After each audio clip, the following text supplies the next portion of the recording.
Yeah, folks, Quill18 here, and welcome to our Saturday live stream. And we are back in Disco Elysium. As much fun as it was to play Age of Darkness with Ambiguous Amphibian over on Wednesday, I'm so happy to be back over here with the world's saddest, most pathetic detective. Hold on a sec, I just realized I don't have my hat. Wait.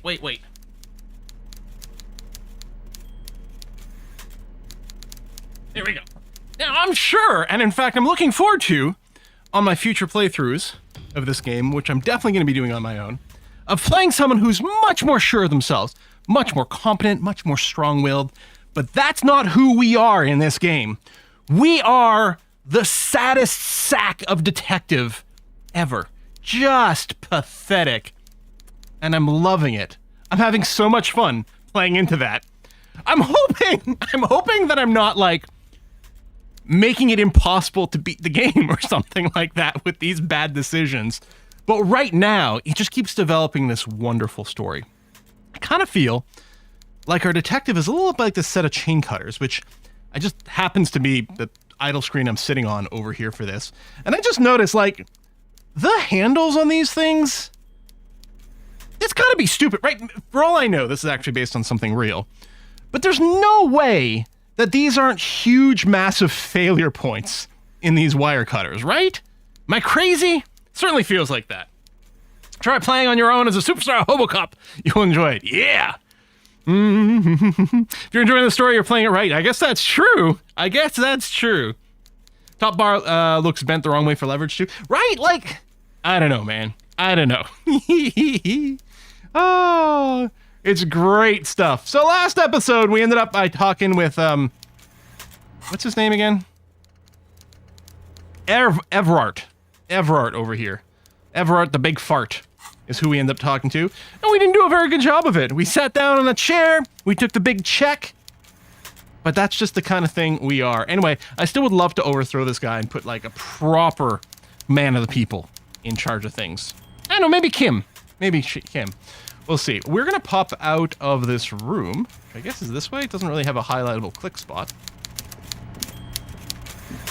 Oh, no, down here probably. There it is. What's one small bribe in the grand scheme of things? Exactly. I wonder if we got a modifier to trying to talk to that crate again. If that got reset. I didn't actually check my my white skill checks to see what has been reset. You're back before the cargo container. Its draw has not lessened since you were last here. If anything, it seems to have grown slightly. And I mean, I know we didn't put any points in rhetoric here, but because someone, I guess it wasn't Everard, I think it was the other guy, the guy who was ambiguously Scottish or Irish, I think he talked about talking to it. So I thought, oh, maybe it would give us a +1, would have changed the stats, but no. Okay, that's fine. What I want to do is we haven't talked to, like, the big strong... Did we go over this way? Is there anything over this way? Hold on a second. Oh, yeah, that's how we get places. Okay, cool. We didn't get past Measurehead. We're actually going to go talk to him right now. We've gone through here in an alternate route. That was the button for the crane. And yeah, I can't just walk over here, which is annoying. I was really hoping to get this door open from the other side. I will accept some momentary sort of mechanical spoilers here. Is there another way for me to explore from where I am? Because it just feels like what I have to do is backtrack through that office. I don't think swapping clothes affected the chance to reroll. I think we tried that for something. I don't think swapping the clothes gave us the reroll. It's got to be a modifier that gets added because of a story event or an actual stat change, I believe.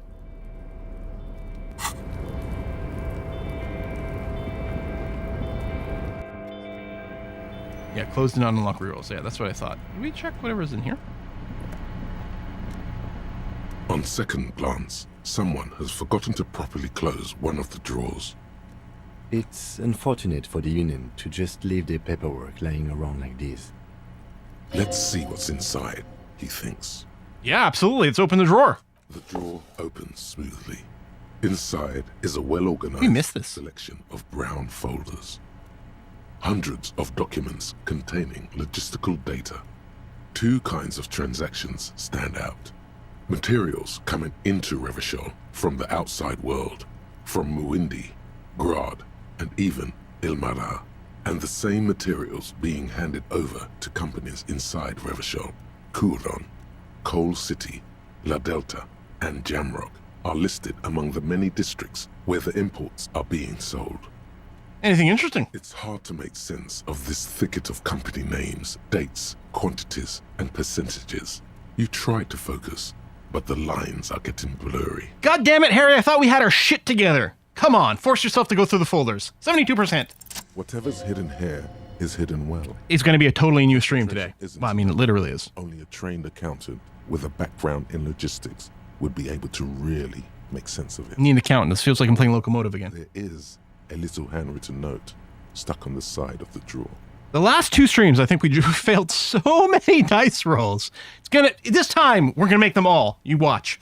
Yeah, never mind the note. Close the door. Could you imagine? No, look at the It note. appears to be a to-do list written in large, uneven capital letters. Remember, Leo, Everart's shoes, special whirling borscht, water Everart's plants, sweep office floor, more banners. Leo was the happy fella out there, right? Oh man, I bet you this would have been useful to have for a All conversation with him. items on the list have been crossed out, and the note itself is crumpled. Look, Kim, a to-do note with a list of errands for Everard. One of his aides must have left it. Nothing incriminating here. The special borscht seems a bit odd in the list. Yeah, special whirling borscht. I mean, the whirling, like, what's the hostel called? Isn't that the whirling something?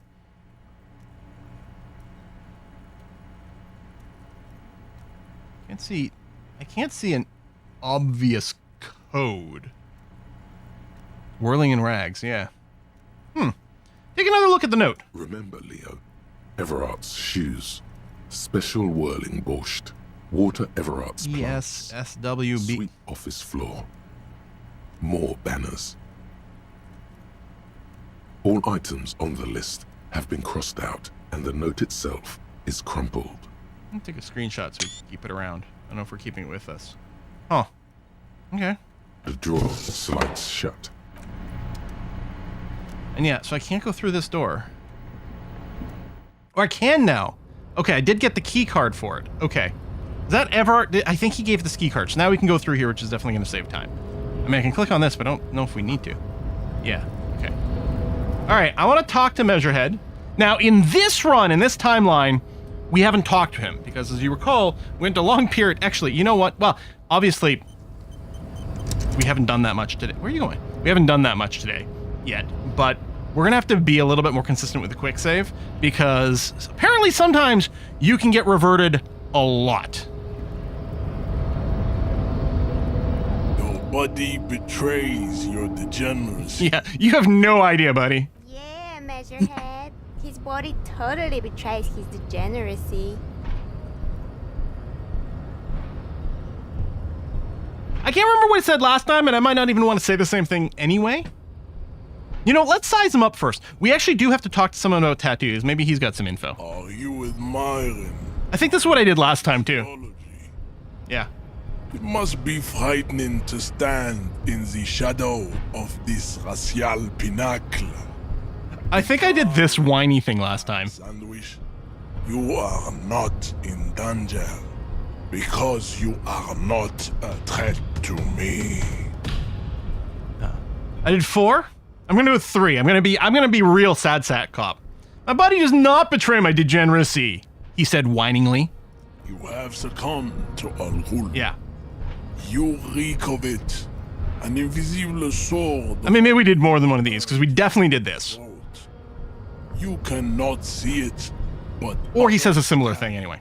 it is making the woman in my company sick. I feel like I did too, and I kind of want to do it again. Him, is it really so bad? It's not good. It's like a rat crawled into your stomach, got drunk and drowned. You know what? I don't think I did this last time because it was obvious, but I'm gonna say, wait, Al Ghul? Yes, Al-Ghul. He means alcohol. Do you mean alcohol? Correct. My small skull servant. How can you tell my skull is small? I've got a hat and a lot of hair. Al-Ghul. Oh, maybe it's because I'm disguising my small head. Maran poison. A parasitic fungus that has colonized your race. It is a trick the desert pygmies played on you. For I did the Ra's al Ghul joke last time, yeah. stripping them of their land. Intentionally fermented drinks have existed for 10,000 years.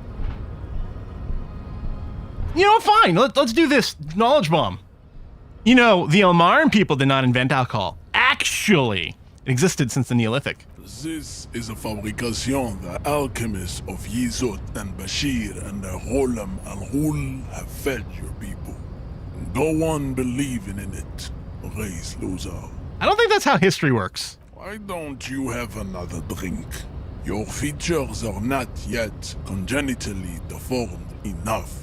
I probably will, but not right now. Oh yeah, Measurehead. The babe looks at him with eyes full of admiration that transcend the merely sexual. This is going well for Measurehead. Clearly.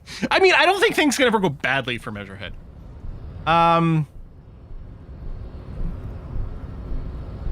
don't have a problem with alcohol. I'll just drink a little on the weekends. You know what? I feel like I said this last time. I might be wrong about it, but I'm going to go 4. I don't have a problem with alcohol. I just drink a little on the weekend.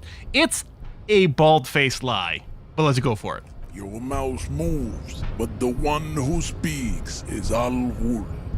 You are but a vessel for the Ghul now. Very little of yourself remains. Occidental Haplogroup. Yeah, it's always the weekend somewhere. Done giving orders around here.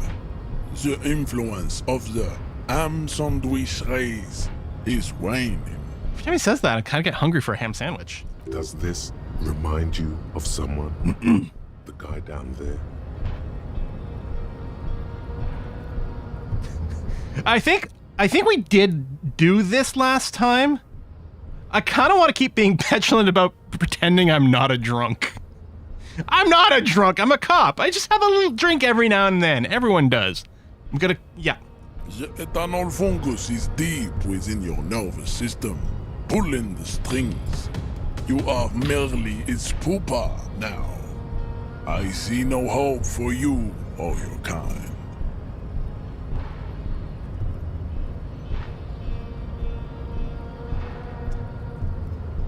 You know what? I'm gonna say this. The race stuff is unimportant here. I just need you to help me do my job, please. Begging for help. Attempting to pass fear for cooperation. Yeah, what happens if I'm literally holding alcohol in my hand during this conversation? You were once a noble and powerful race. You gave the world eugenics, electricity, and powerful weapons of war like missiles and aerostatic aircraft. You made great gains in metallurgy, race theory, and statecraft. You dominated lesser cultures, like the deformed Hemians and the inexplicably potato-obsessed Khoikos. But now your ascent to the genetic summit has halted. You are obsessed with sadness. I am obsessed with sadness, actually. Pop culture. You will be superseded. Isn't that right, babe? It is, baby, yeah. You know it.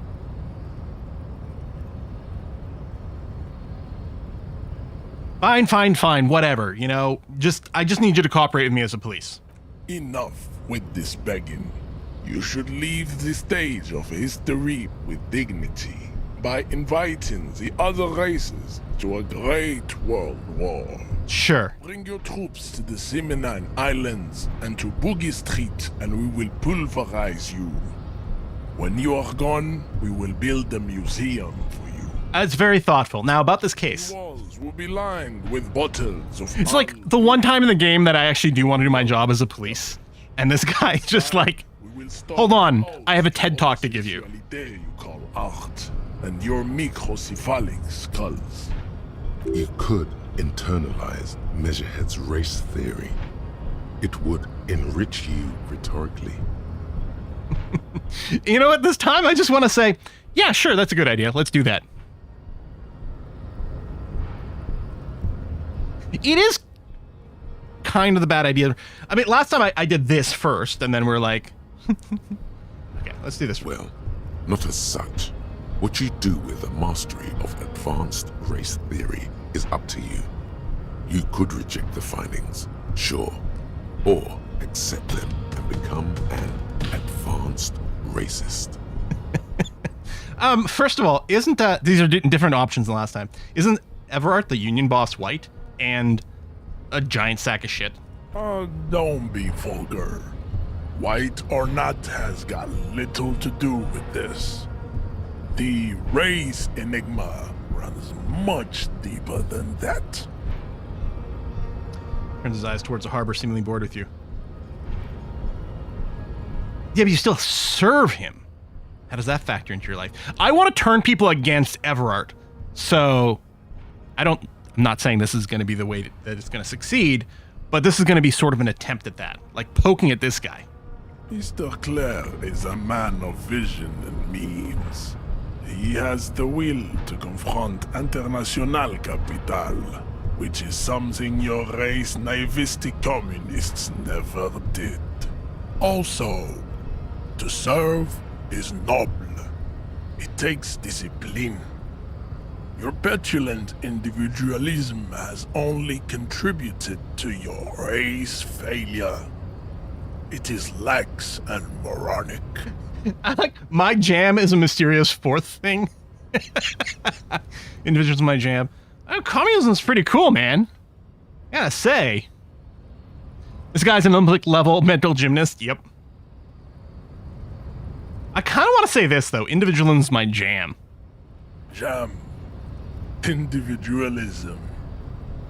You have gotten these ideas from degenerate youth culture, have you not? You have picked them up from rock and roll songs? I got it from a disco, actually. Offshoots of the Seminoles people invented disco while having sex under the influence of cocaine. Honestly, that explains a lot. Shame upon my race. But what is done is done. I am not surprised you enjoy it so much. This has happened to many of the side products of the inevitable cultural victory of the Seminoles race. I don't really know who the Seminoles are. I've recently experienced head trauma. I can see that. The Seminoles are the South Island race. Haplogroup A4A. The rightful master. I like how he says A, but with the French letter. Archipelago. We descend from the Areopagites of ancient Pericarnassus and arrived here 4,000 years ago. We were there 4,000 years ago when the strength of men failed. We are the future. That is all you need to know. So I feel like we're making like speed dating small talk. So you were born and raised on the island before you moved to Revachol? I am a descendant. The narrow streets of Ulembuir are with me in my... I want Measurehead to be an audiobook narrator.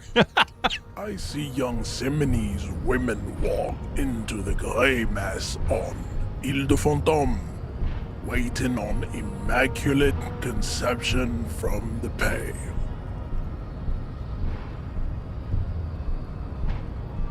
So you did not come from the islands? No. I have heard about it on the radio. Like, oh my god, this guy is so far unrelated from the things he claims to espouse. You know what I mean? He would be appreciative if you did not further chase this line of inquiry in front of the women. Oh, no. Oh, we're gonna chase this line of inquiry. So you're not really Seminoles. You're just from Revachol. I'm from Couronne. And no, it is not just in Revachol. The city is central to the Seminoles strategy. Spreading through its trade networks, our culture will dominate the world. Competitive reason. Average American. Oh, yeah, like people are like, oh, yeah, I'm this and this and this because 7 generations ago, my great second uncle twice removed was from. Yeah, I know. Yeah. You have heard enough about our phylogenetic secrets for today. You have extinction to come to terms with. Think upon it. Listen, I got so much effed up, like, depressing shit to think about it already. You're not even in the top 10 on the list. Like, race extinction's not even in the top 10 on the list. Kim, what do you think about this? I think this racist is better than the last. But the next racist will be the really good one. Oh, we didn't get this last time. That's fantastic. That will be the... That will be our lucky racist. How do you know there'll be a next racist? I mean, because there always is.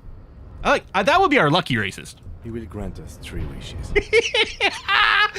Kim! Your pedomorphic friend has quick wits, a protruding occiput, and an indented zygomatic bone. The lieutenant does not flinch. You should keep him close. The congenital defect of farsightedness does not render him a complete invalid. He still has the use of his mind. Listen, Everard told you to help us get a body down from the tree. So it was. You surmounted the harbor wall in a display of athletic prowess to reach my superior. Then had him give me an order. I salute your cunning. We're getting a compliment from this guy? The body from the tree with my bare hands. You're so noble, Measurehead. Yeah, you're right. This isn't casual racism. This is competitive racism. There's a but. But while I am gone, someone must stand guard on the bridge. That someone needs to be you. Both of you. This reminds me, well, probably of more than one thing, but the first thing that comes to mind is the start of the Hitchhiker's Guide to the Galaxy book, where Arthur Dent's home is going to be demolished by bulldozers to make room for a highway bypass. So he lies in front of the bulldozers for a while, and then his friend Ford comes over. And there's a big discussion, and they're going to take Arthur away, but for Arthur to leave, they have to have someone else sit in front of the bulldozer, so they convince the foreman that he has to be the one to sit in front of it while they're gone, which is brilliant. Brilliant. We got to ask Kim, because we always have to check in on Kim. Lieutenant, what if we don't want to do that? This is the uncomfortable result of not taking it on ourselves. I can live with a compromise. Listen to your... I mean, if Kim says it's cool, then. He is wise in his childlike way. Yeah, it's the foreman, descendant of Genghis Khan. May yet prove fierce competition to my heroic... Spoiler alert, missing. I mean, it's literally like the first 8 paragraphs or something of the book. Yeah, you're right. I should have disclaimed it. Okay, then. We'll wait here while Measurehead goes. Babe, see that they stay here the whole time.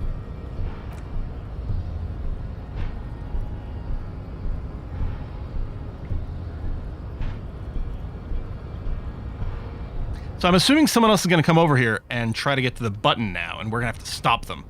Or not. The woman's gaze follows Measurehead as he leaves. So, you guys are like cops or something? Definitely or something. Apparently so. Cool. I like men with guns and power. Well, I don't have my gun, Way. and I'm not convinced I have much in the way of power, but okay. Katya. You hear that? That sound. He's breaking something. Yeah, Jean-Luc must be really tearing it up over there. I wish I could see it. I also wish I could see it. Couldn't we stand right here and look down and see it? And arguably still be in a perfectly fine position to guard the button if this is the button? Oh, wait. Or are you talking about breaking the tree down? It's not happening here. I assumed... Is Jean-Luc measured it? No. Or is Jean-Luc the annoying dude at the bottom? Jean-Luc's the guy at the down here. Yeah, so I know when I've seen enough of that dead body. I'm kind of confused. Jean-Luc is Measurehead. Okay. Because that makes way more sense of what's going on over here. Yeah, I've seen enough of that dead body. I also wish I could see it. sure. Look at you! RCM rent-a-cops! Guarding that bridge like Everott's lapdogs! Is this where it's at now? The RCM is for sale! And who are you? What is your business here? Why are your clothes 4 sizes too small for you? Yes, I'm an unbelievably corrupt cop. I corrupt every opportunity I get. You know what? It's none of your business. Ha! A shrill laughter interrupts you, echoing across Martinez. It's Kuno. Then, the man turns to look behind him at the behemoth appearing around the corner, approaching him, walking past him. Okay, that was remarkably uneventful. I thought the game might give us choice to click the button, or we're going to be challenged by these guys, or whatever. The corpse has been removed from the tree. Stand down and congratulate yourself. You have sided with Ray's victory today. Did we? You know what? Thanks for your cooperation, Measurehead. Farewell, ham sandwich. You are a Union man from now on. I still want to show him the mug. He does not so much as glance at the object. This your kind of thing? Stop showing me your pathetic cup. I have no interest in it. He had nothing to do with it. All right. Why are you not with the Hardy Boys? I am not the first line of defense. I am the last. In addition, these so-called Hardy Boys are an effeminate clique of bodybuilders. Their company is spiritually degrading. You pick up on something artificial in his tone, like he's putting on an act. This is unlike him. He is usually more himself. There's more to it. What do you got against them? Fine. They have recently fallen under the influence of a possibly sexually perverted female vagrant and a narcotics peddler. It's shameful. Talking about Elizabeth or something else going on? Find out for yourself. Endomorphic blob. Fair. Interesting. Yeah, let's talk about tattoos. What are those tattoos you're supposed to mean? Oh, we already did this one. Are generally not very good examples of their race. He gestures towards the lorryman down the street. I am not like them. I am craniometric perfection. I have taken the trouble to permanently draw a phrenologic grid on my skull and features. Did you? Just looks like a solid black. Any doubt? You're sure I'm not craniologically superior to you? You're right. That's craniometric perfection. My race doesn't stand a chance. Yep. No way. Correct. All right, buddy. We're not going to subscribe to his advanced race theory, since we don't need to. Now, can I walk by him now? Thanks for the autosave. Wait, how come we didn't get an autosave the last time we had a conversation with this guy? I guess because it didn't advance the story? Can I walk by? No, okay. That is still not allowed. Alrighty.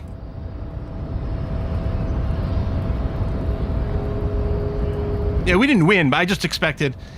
like... Things still happen, but I guess, yeah, because we didn't win, because we didn't progress the story. Now, we may or may not be doing something else for Ervart, but in any case, we're going to talk to you over here, because you've got something we need here with a key or something. I like the harbor. You've been in there, he means. Talked to the boss man, too, probably. Labor Utopia. It's but a rest area on the path leading across open plains. He nods solemnly, then turns to you, a wide smile adorning his face. His audio was really quiet. Right. You talk to the boss, eye to eye. Right? Like men of the plain.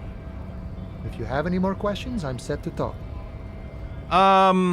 First of all, any idea who killed that hangman? The mercenary, eh? Who could have killed him? That's indeed the question. Why even do such a thing? The merc was hanged with a very specific type of cargo belt, one often used in heavy transport areas, for example, harbors. What a thought. Why would noble workers resort to such a thing? Unless they were pushed, of course. Pushed how? Your dead guy was an enemy combatant. What does that mean? He was an agent of the opposition, attempting to undermine our honorable efforts. Did you kill him? I ain't the murdering type, but that's just me. Large organizations like our union have all sorts of men, with all sorts of skills. He's not lying about not doing it himself. Understood. This has been of limited use.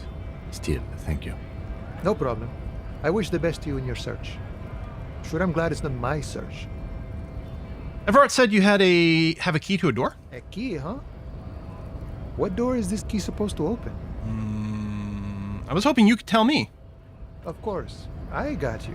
You don't know anything. He taps the side of his nose with a little wink. I got that key right here. And let me tell you, it's mighty good of you to help us out during the strike. Working class solidarity, as they say. I mean, I'm all about the working class solidarity, but I'm not sure that Everett represents that. Something about a weasel and didn't sound like a local polar weasel, if you know what I mean. Not opening the door for myself. I'm opening it for all working men. You know what? We'll use that as our excuse. I knew this man was a commie. Achievement. And it's a good thing you're doing too. Thanks. Biggest communism builder. Employ critical theory 9 times. What you're looking for is a basement door behind the greenhouse. That's behind the wailing in rags. That's all I know. Our organization is what you call compartmentalized. Means we keep out of each other's business. Okay, but where did you get the key from? The janitor gave it to me. Nice fella. We talked about life and things that really, truly matter. None of this mess we're in. This jiving and juggling. What's it for? To feed our children, I guess. Anything I should know about this task, this weasel person, when he'll be home? I'm more of a philosophical dock worker. Yeah, I get that I about like you. to talk about the big picture stuff. Who I am, who you are, what we are fighting for. He means he's not going to tell you cause he doesn't know. But he will shoot his mouth off with you now that you're working for Everett. Who he is and what they're fighting for. This is interesting. Actually, do you know anything about the Hardy Boys? Los Ardis? They're an independent militant group. A bit too high-strung, but it comes with the responsibility. They're sort of like you. Preserve the rule of law and all that. Except it's Everard's law. But really, they're just like you. Why are you striking? We're negotiating our share. Your share? Aye. Okay, so it's not wages or pensions? This stuff. They already covered. Shouldn't you be grateful then? It's a lot more than people have. At least you got benefits, that's something. I don't know, shouldn't you be grateful? Nah. At least you got benefits, that's something. It's not enough. Not enough to get ahead. More about keeping us in our place. How large a share would you like? All of it. However, right now we want all the harbor workers to be on the company's board, so they could take part in the decision-making process. This seditious talk sounds like communism. Just so we're on the same page. Communism is basically wanting to kill the rich people or deporting them to a labor camp in southeast Grad. But don't say that out loud if you're a communist. What about your boss man, Everett? What can you tell me about him? I think it's best you make up your own mind now that you've met him. In my eyes, he is a capable organizer and a decent businessman. What does boss in the union entail anyway? I guess you kind of get to be the village chief. He oversees the harbor, makes deals with the owners or other relevant parties, watches out for his own.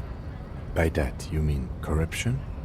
By heavens, why would he not be corrupt?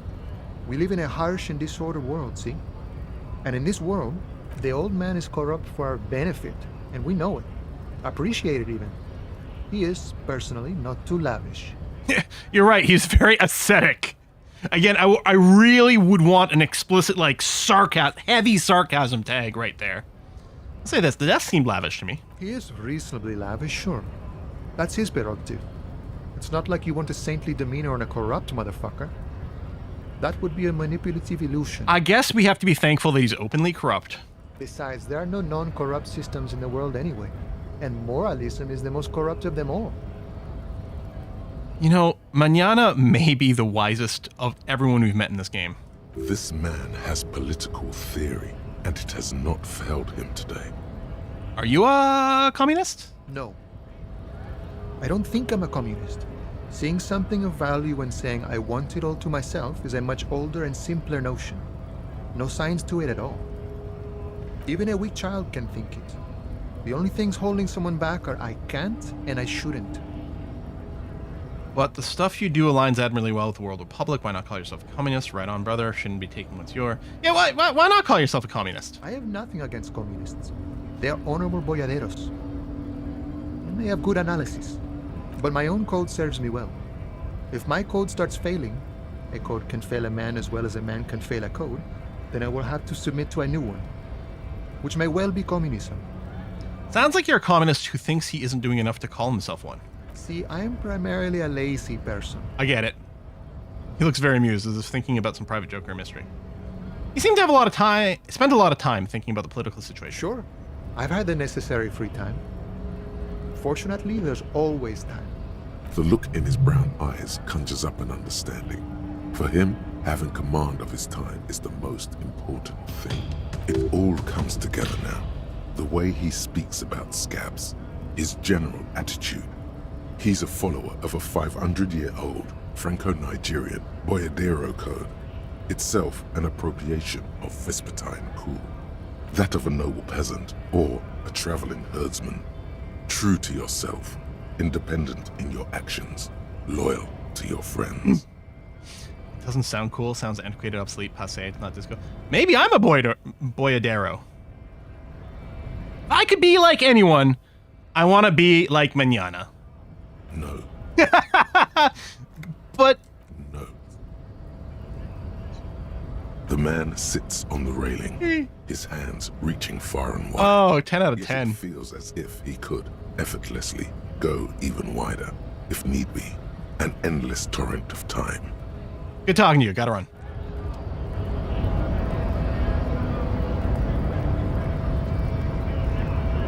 Now, I do want to, deal with that dead body and stuff finally now that it's down. But I also want to check out this area. And the random money sitting around. I think we did go and do some random knocks on this door. I guess we didn't do it in this save, probably. Stuck in the traffic. I'm just going to quickly look in the window. What kind of stickers? What's up in the back seat? Racist nationalist paraphrase. There's a building. The lawyer belonging to the tough guy. Leave. And apparently we get 5 stat points. Or 5 XP, which levels it up. Okay, I'm going to go with the plan again. I'm going to unlock another slot. I'm going to put in the Mazovian socioeconomics because I'm particularly interested in where this is going. I'm sure we're going to start spending on raw skill points again at some point. And part of me wants to put a point in rhetoric because it actually seems really interesting and would let us talk to that door again. But I think I really want this. And who knows, maybe it'll lead to a +1 rhetoric after we're done. So I'm going to unlock this. And Mazovian socioeconomics. So while it's running, we're going to have -2 visual calculus. But we're going to do this. It's still got the little skill pop up, but we don't actually have it. Where's rhetoric? Oh, yeah, over there. Yeah. And then I think we peaked at this. Really, nothing for the big statue here, huh? Okay, and we haven't gone down here yet. Look at the graphics for the Mazovian social economics. Weird mutant guy with a giant hammer. The whole thing is very bizarre. All the art for those thoughts. An old monument stands in the middle of the traffic island, pointing toward the sea. It looks as if it's been reassembled piece by piece, secured and mounted in the air with the aid of numerous ropes and rods. Yeah, I was thinking Geiger-esque as well. Who dis? A silver plaque on the statue's pedestal reads, "I am Philip III, the Squanderer, the greatest of the Philippian kings of Revachol, son of Philip II, the opulent, father of Philip IV, the insane." Not a good track record of mental health in that family. What did this king do? Even Another success! of the Philippian kings, old sumptuous Philip was known for his profligacy. In what way? Well, he blew through the whole national treasury, starting the decline of one of the penultimate century's greatest superpowers, the suzerain of Revachol.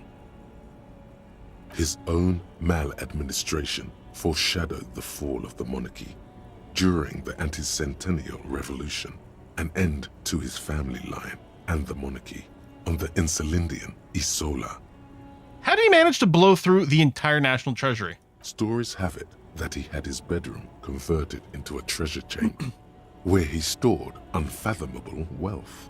Krugerrands, bars of gold, ornate weaponry, armor, and various chalices. He called it the Sol Aurum. It was obscene. There were whispers he slept on a huge pile of gold-dipped feathers, like some obese dragon, instead of a bed, like a normal person. The man certainly knew how to live. You're right, Necktie. I would like to sleep on gold, hustler style. The king is the king, you can do anything. Wait, really? There's no way that's true. Horrible farce. No wonder everything went to shit. I mean, I kind of want to go 3 first. Like gold dipped feathers? But wait, you haven't even heard about his fabled cocaine addiction. The what now? You see, old Philippe wasn't just good at squandering the national treasury on gold and ceremonial weaponry. He was also a prodigious snorter of nose candy. What's nose candy, precious? Cocaine. So he was addicted to nose candy, a bloated druggie. That's what the revolutionaries said 150 years later. Right before they emptied out the royal mausoleum and dumped His Majesty's mortal remains in the Insulindian Bay. That's a lot to process. His Majesty's courtiers said it helped him connect with the higher realms. I'm sure it did. So where's he buried now? Can we grind his bones to powder and get high off it? Beneath the cold waters of the Insulindian Bay, thrown there by the revolutionaries after they cleaned out the royal mausoleum. A group of marble pleurons still surround the king's vandalized tomb. A deathly cold wind sweeps up candy wrappers and old newspapers. I mean, I'm assuming that like more marble pleurons are some sort of statue and things like that. Pleuron, like this just means criers. Are they like statues? Like, are they like weeping angels? Oh my God! We better not blink. The original was blown apart by communards, then further damaged during the landing of the coalition's airships during the turn-of-the-century revolution, when Martinez was leveled. I like how turn of the century is like hyphenated. Most historians think the coalition's hasty landing may have ultimately saved the statue. If the communards had more time, they would have reduced it up to even finer pieces. Who restored the monument? Some years ago, a group of liberal, artistically inclined individuals, designers mostly, thought it would be ironic to restore the statue of the most wasteful ruler of Revachol in the poorest part of the city. I like irony, but I'm not sure this is the right kind of it. The statue is supposed to capture the moment it was blown apart, like an instant frozen in time, a rare butterfly trapped in amber, floating on a sea of shit. I really don't get art. Neither do people in Martinez. The statue has proved to be controversial in a neighborhood mostly populated by the left-leaning working class. Not left-leaning enough is how I feel. Philip III, the squanderer, however, with his bronze face up in the air, doesn't seem concerned about what the hoi polloi think of him in death. Not that he ever did in life either. Any? Qu'est-ce que c'est? Bold slogan, Human Ox, covers the truck. They're human ox hybrids. Actually, given this game, who knows? Money!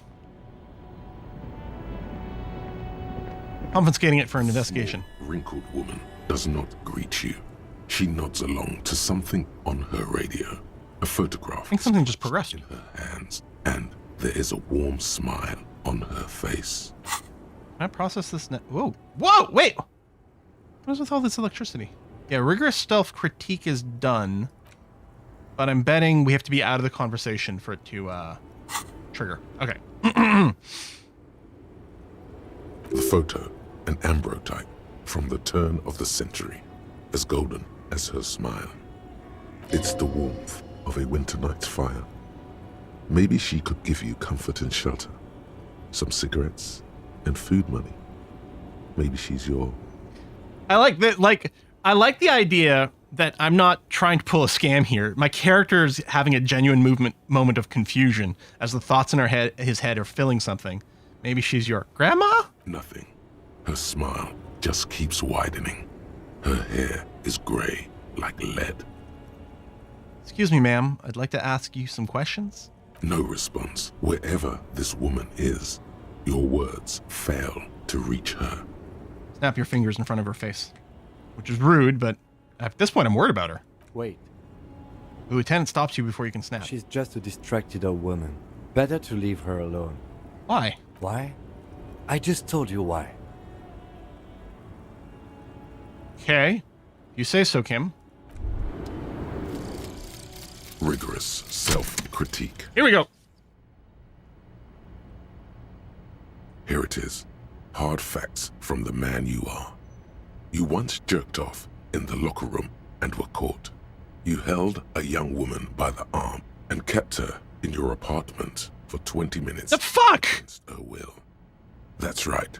These are not flights of fancy. These are real deeds, Harry, emerging from the darkness of your past. You tried shooting a fleeing suspect in the foot, but hit him in the pelvis, crippling him for life. And, above all, you let life defeat you. All the gifts your parents gave you, all the love and patience of your friends, you drowned in a neurotoxin. You let misery win, and it will keep on winning till you die, or overcome it. Yeah, let's not look at this art too closely. Jesus. Int and Psi red check failures. Heal +1 morale? Wait. When I fail at red checks now, I'm gonna heal? Huh. Huh. Learning cap for pain threshold raised to 6. Huh. The first step to betterment is honesty.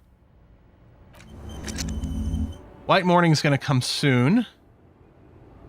Alright.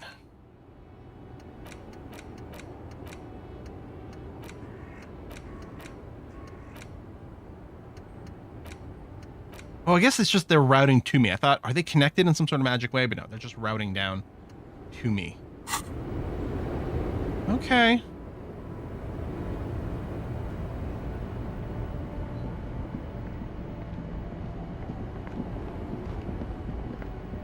What's in the box? What's in the box? A white tank top, +1 physical instrument. I do like the drama, though. I think I gotta keep the drama top.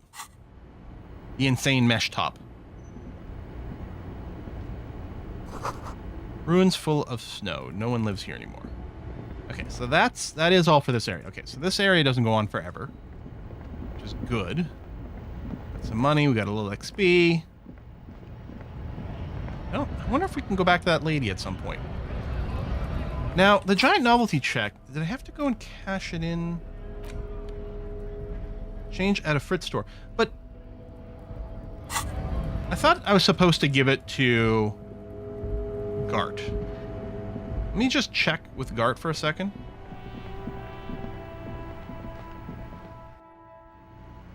Oh, shortcut to the right. Okay.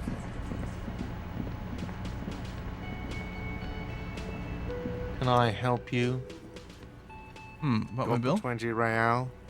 I have this giant novelty check. You must be kidding, right? Yeah, good one, officer. Real funny. But this establishment only takes cash. Now, do you have that cash, Mr. Novelty Check Man? Frita, near the gates. They'll exchange. Then why are you wasting... Alright. What I need is that door to be open as a shortcut. And not that it matters now, but... Is it...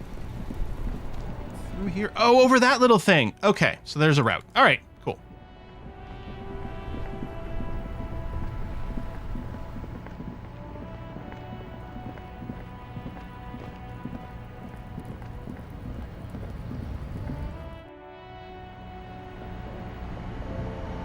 That's the tar machine. Do I just... With you? Is this about the questions again? Because I don't really know anything. Yeah, did we not do this in the save? You said I wouldn't want to fuck with Frito. Why? Because Frit has an army. Wait, you mean like mercenaries ready to kill people? Yeah, like 2,000 or so. It was like Cyberpunk, or well, yes, Cyberpunk, but also Shadowrun, where all the corporations have armies. Why would Frit need an army? It's just a corner shop. I don't know. It stops people from robbing Frit, I guess. I know there's Tar I know Machine, there's an army. but I wasn't sure if I mean, this was for a cash I wouldn't machine or fuck what. with them anyway. We'll see. Businesses often hire private security this side of the river. It's an unfortunate state of affairs, but not unheard of. But that's what the cops are for. You think the police, like, bother catching shoplifters? Frit polices themselves, so yeah. Anything else you wanted? I need to exchange this novelty check for cash. Give her a novelty check and gain 25 real. Wow. I didn't know you worked for the union, sir. She rolls up the giant novelty check, looks like she's seen it before, and slips it under the counter. Anything else I can do for you? No, you don't work for the Union. The Union works for you by supplying you with cash. That's what we're going to keep telling ourselves. I think I've turned in... I don't know if I've got any more bottles.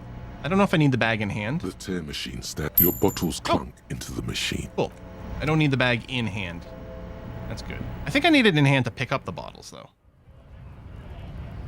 All right. Let's go and take a look at that body now.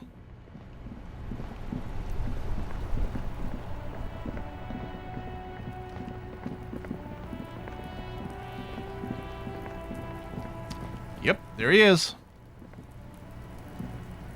The corpse lies on the ground among the remains of an absolutely demolished pinewood branch. It's gently laid on one side. Well, it's down. Mr. Measurehead has done a good job.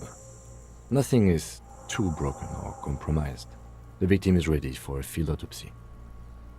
A field autopsy, you say? Yes. 1. Investigation of the scene. 2. Initial examination of the victim. 3. Field autopsy. 4. Transportation of the body to the morgue. We are on number 3. I can count 2. The RCM's 4-phase murder scene processing manual. The fuck are they on about? Oh, Cop's gonna cut his shit up. don't we have someone else for this? Like a doctor? No, you and I are detectives. The honorary rank of detective signifies our ability to handle the entire incident chain. From autopsy to cleanup to social work. Everything. Wait. Honorary rank of detective? An honor and a burden attached to your rank once you've proven yourself able. Usually after 5 to 8 years of field work. Mine is Lieutenant Detective. Yes, I totally feel like a detective. You are. Your station would not have assigned you on this case if you weren't. Now, the way I see it, He looks at the corpse with some disgust. it's either this, or we complete the initial interviews. We already met Evrard, that only leaves the Wild Pines representative. There's one in town, negotiating the strike. She could have information. Listen, let's get shit started. Let's do this. The lieutenant adjusts his glasses and takes a deep breath. First, what exactly is a field autopsy? Come on, officer. You know what a field autopsy is. You've done 100 of them. Yes, certainly. What you do know is, at 18.9 kilometers, the dormant shield volcano, Corpus Mundi, is the world's highest summit, and the failure of the 38 single, Epui Descent, to crack the top 20 was the death knell of disco. But what a field autopsy is, you have no idea. It's okay, we're gonna fake it till we make it. And I am gonna get some bubbly water. Trying to stay hydrated. Just gonna wait, we got 30 seconds left to the ad break on Twitch. We're gonna let that play through.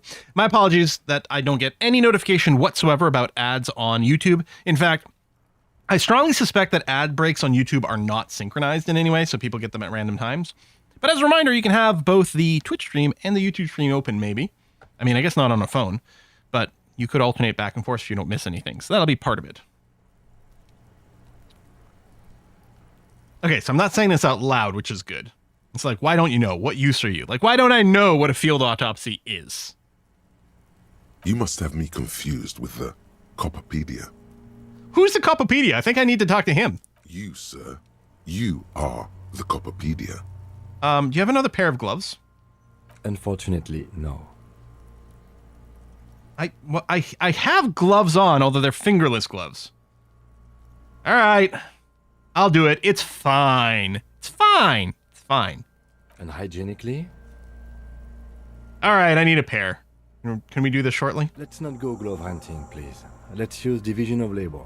I perform the anatomical side, while you take notes. All right. Just fill this in, right? Show him the red field autopsy form in your ledger. That's right. I'm a real cop. You knew it because you inspected your ledger.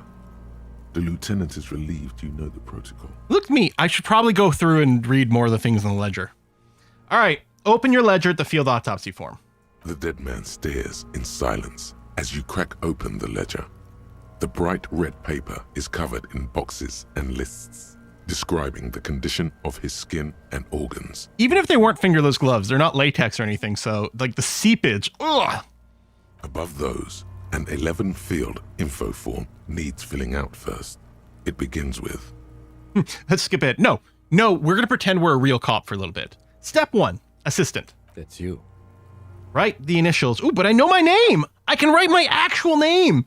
Harry Dubois. The corpse is indifferent to your scribblings. Just lies there. The next box says... That's funny. So if I hadn't gone to talk to Everard yet, I wouldn't know my full name, so I wouldn't be able to write it in properly. All right. 2, coroner's case number. KK57-0803.0815. He just knew that off the top of his head? KK equals Kim Kitsuragi. 57 equals Precinct 57, followed by his date, 0803, and time of arrival, 0815, on the scene. He's indexed the case after himself, not you. That's fine. Kim's a better cop anyway. That's because he doesn't want to bring up the messy question of your initials. But I do know my initials. I mean, shouldn't we file the coroner's case under me? Technically, I arrived at the scene before you. And what would that make the alphanumeric? I know. HDB 41 0803. Help me out with the time of day, anyone? 11:11. It's meaningful. It's not accurate. 10:15. It's understated.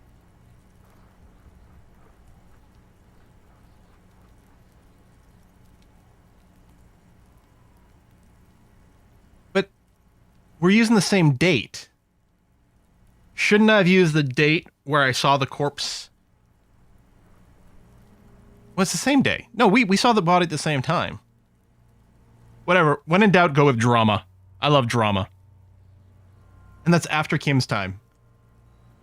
But yeah, 8:15. Whatever. Let's go with drama. Good. Let's go with that. The lieutenant is quite surprised you managed to come up with an adequate case number. 3, name. NA.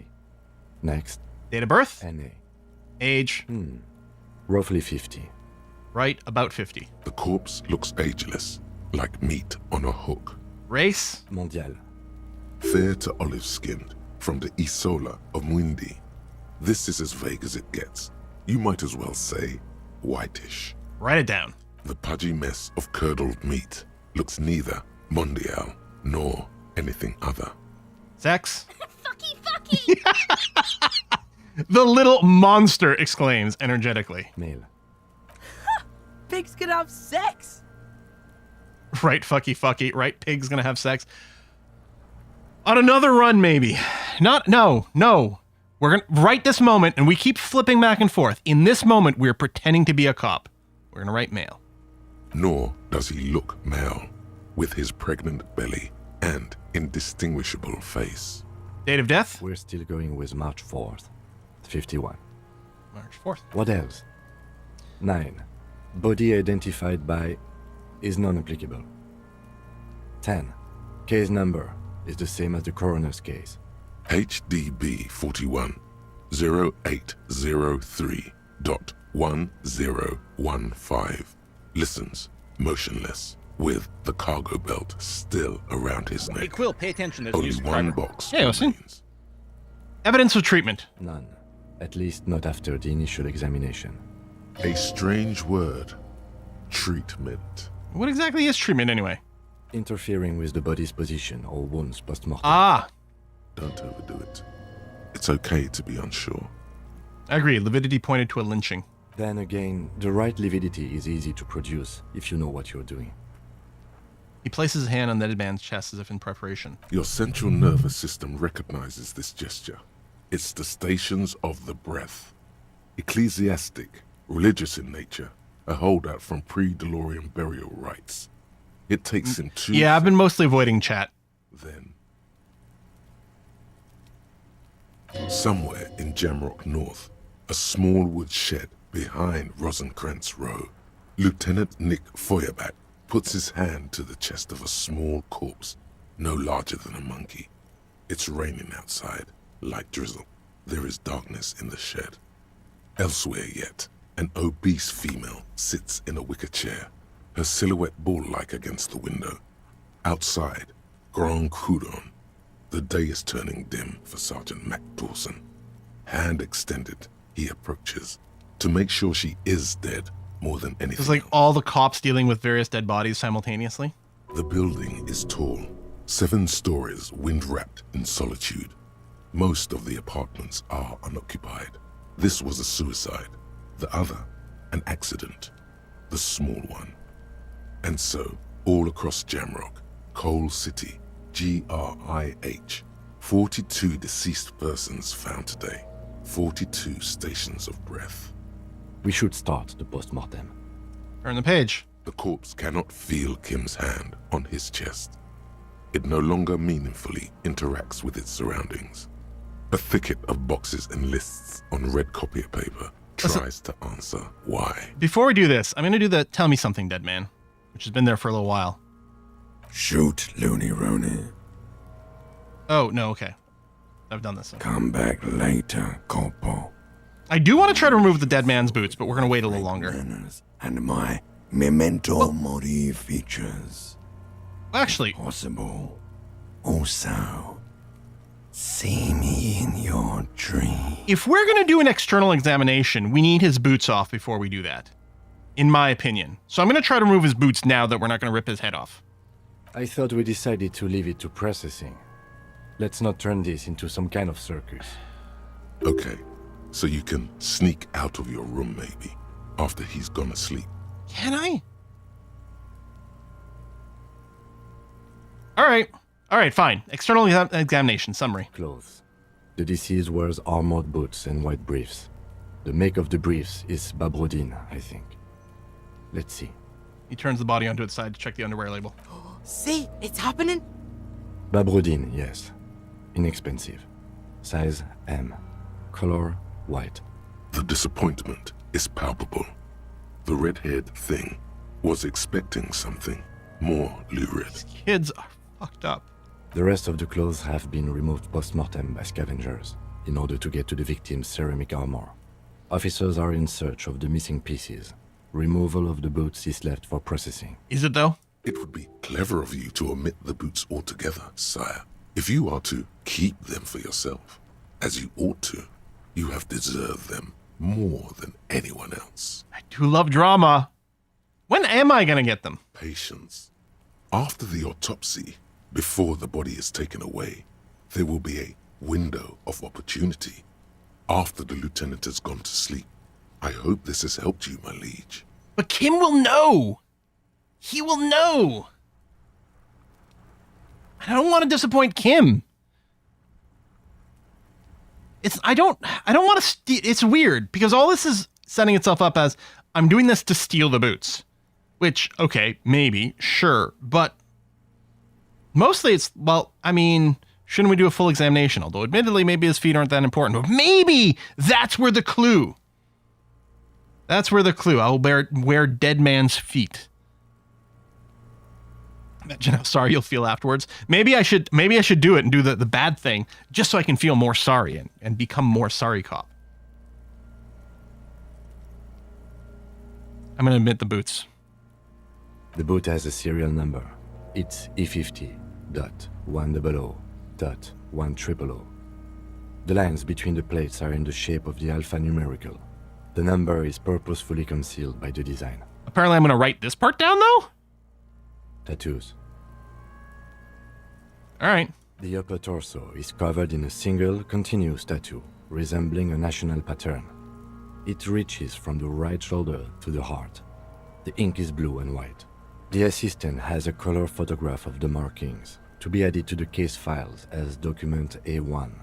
The photo is taken on the scene, using a Trigat Mini. The deceased has a belt for airlifting cargo around his neck, tied with a hangman's knot. Color, yellow.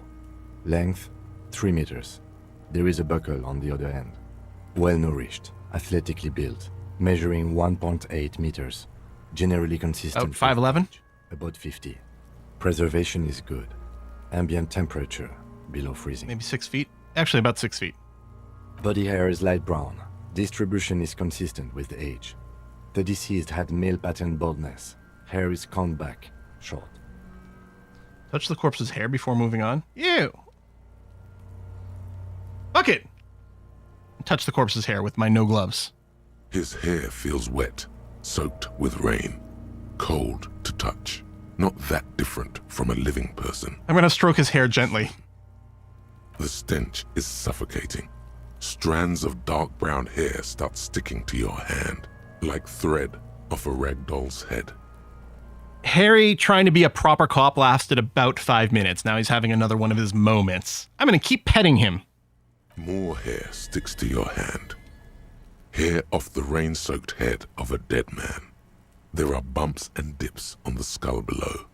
An alien landscape. There, dead man. You were someone's child. It's all over now. Yeah, I'm going to say it out loud. There, baby. The lieutenant watches you in silence. Sorry, writing this down. Short, light brown hair. That was some sick shit, psychopath. Lividity is consistent with hanging. The head is congested. Contusions are present on the head, chest, and thighs, consistent with stones thrown. Low velocity. Haha, he's calling you weak, Kuno. Fucking low velocity? You think Kuno doesn't know what you're talking about? Velocity was fucking max. Talking shit about Kuno's velocity. Thrown by a loser. In addition, there are bite marks on the face, scalp, and chest, consistent with predation. Write down, but amend for high velocity. No! We're gonna amend it and make it sound even more pathetic. All right, we'll just write it down as is. Ligature mark. The lieutenant produces a small folding knife. With the other hand pulling on the belt, he starts cutting into the polyester. The stench is horrid. After a while, it's obvious the material cannot be cut. It's like got steel reinforcement, I think. The steel wiring. There's too much of it. We need to remove the belt so we can get to the ligature mark. Can't you just like there's a clip, right? Can't we just open that? You got just the right tool for that. I do. The chain cutters. Oh, yeah, I'm prepared. Pet the chain cutters. The hanged man lets out a joyous little bubble of rot from his nose. Good thing we got these chain cutters. Always good to think ahead. Now, he points to the rope squeezing the dead man's neck. We need to cut the belt to see the ligature mark below. Carefully, with as much precision as you can. In before a failed die roll? See, my pig is gonna fuck his head off. No, he ain't. Your pig's a boring fuck. Yes, I'm Kuno's pig, I agree. I'm not your pig, Kuno. I'm going to look for a good spot to cut, which is probably going to require visual calculus, which I have a -2 on right now. The belt is equally tight around the whole circumference of his neck, swelling over the edges like white bread rising from the east. Yeah, I'm just going to ignore Kuno. All right, let's do this. Fine. 28% of the time, we get it all of the time. I can't change my shirt right now. You can't change your inventory in the middle of a conversation. Let's go! After some deliberation, you sink the cutters into the knot tying the belt together. I am the world's greatest cop! Handles together, sweat forming on your brow. Are we 3 for 3 on our dice rolls? I mean, 2 of them were 72%. Wow. Squeeze the robot hand is pressed down. Snap. The knot is slashed. Another cut and the belt falls apart like a flower bouquet, revealing the dead man's neck. It's pronounced buakwet. Red ligature mark around it. The rope rises to a point, leaving a gap in the ligature mark. The suspension point is in the back of the neck. Yeah, I know. On a fail, we've got to heal. That's why we're not going to fail on those red checks anymore, because now they give us something positive. The lieutenant has kneeled closer, running his finger along the dark red groove until there's a gap. Hemorrhaging is observed on the skin, above and below the ligature mark. The mark is well pronounced, consistent with a drop from 1 or 1.5 meters. I write it down. Chest is intact. Normal contour. Abdomen is protuberant. Pelvis intact. Genitalia... He pulls down the man's underpants. Oh, the Kunos are going to love this. No! It's get out and see! I fucking knew it! This is clearly what they've been waiting for, ever since the autopsy began. The lieutenant is trying to make it as boring as possible. Genitalia is male and unremarkable. No evidence of injury. Write down unremarkable. You know, we'd better inspect it ourselves, too. The dead man's penis is average-sized, congested from the downward collection of blood. The testicles are uneven in length, hanging underneath. The genitalia is greenish. Marbling is present around the crotch. Wonderful. Let's write it down and move on. Back is symmetrical and intact. Upper and lower extremities are intact, but asymmetrical. There are combat injuries on the right hand, thigh, and hip. In addition, I see smaller, residual scars, too numerous to count, covering about 30% of his skin. Last item, hands. He takes the man's right hand, he inspects it, then moves on to the other hand. I'm going to pick up the hand. His flesh is cold, icy. I'm going to get a disease from not having proper gloves. Pleased to meet you. Where are you from and what's your name? My name is... I'm only fucking with you. I know where you're from. From Cappadocia. And your name is Il Corbo. What can I do you for? Yeah, I'm sure not having latex gloves is fine. It's good to hold your hand. Did you like it when I stroked your hair? I did, Kobo. I did. Reminded me of when I was just a small boy, before this happened to my face and my body. You did me a kindness there. We should do this more often. Be close like this, I mean. It might be difficult. Hands are clean. No sign of injury from struggling. Were you expecting any? I was. Maybe I'm just not seeing them. Honestly, this stench is making it hard for me to think at the moment. Write it down. Kim no like stink. Ooh. He turns... All for the external. Well done. What next? I like how his voice is muffled. Internal examination? You gotta cut this fool open? Central nervous system. I have nothing. Do you have anything on this man's central nervous system? Well, I've been talking to him. Of course, there is a moral to be drawn from it. A moral to this story. Well, if I may add, the moral of the story. What would that be?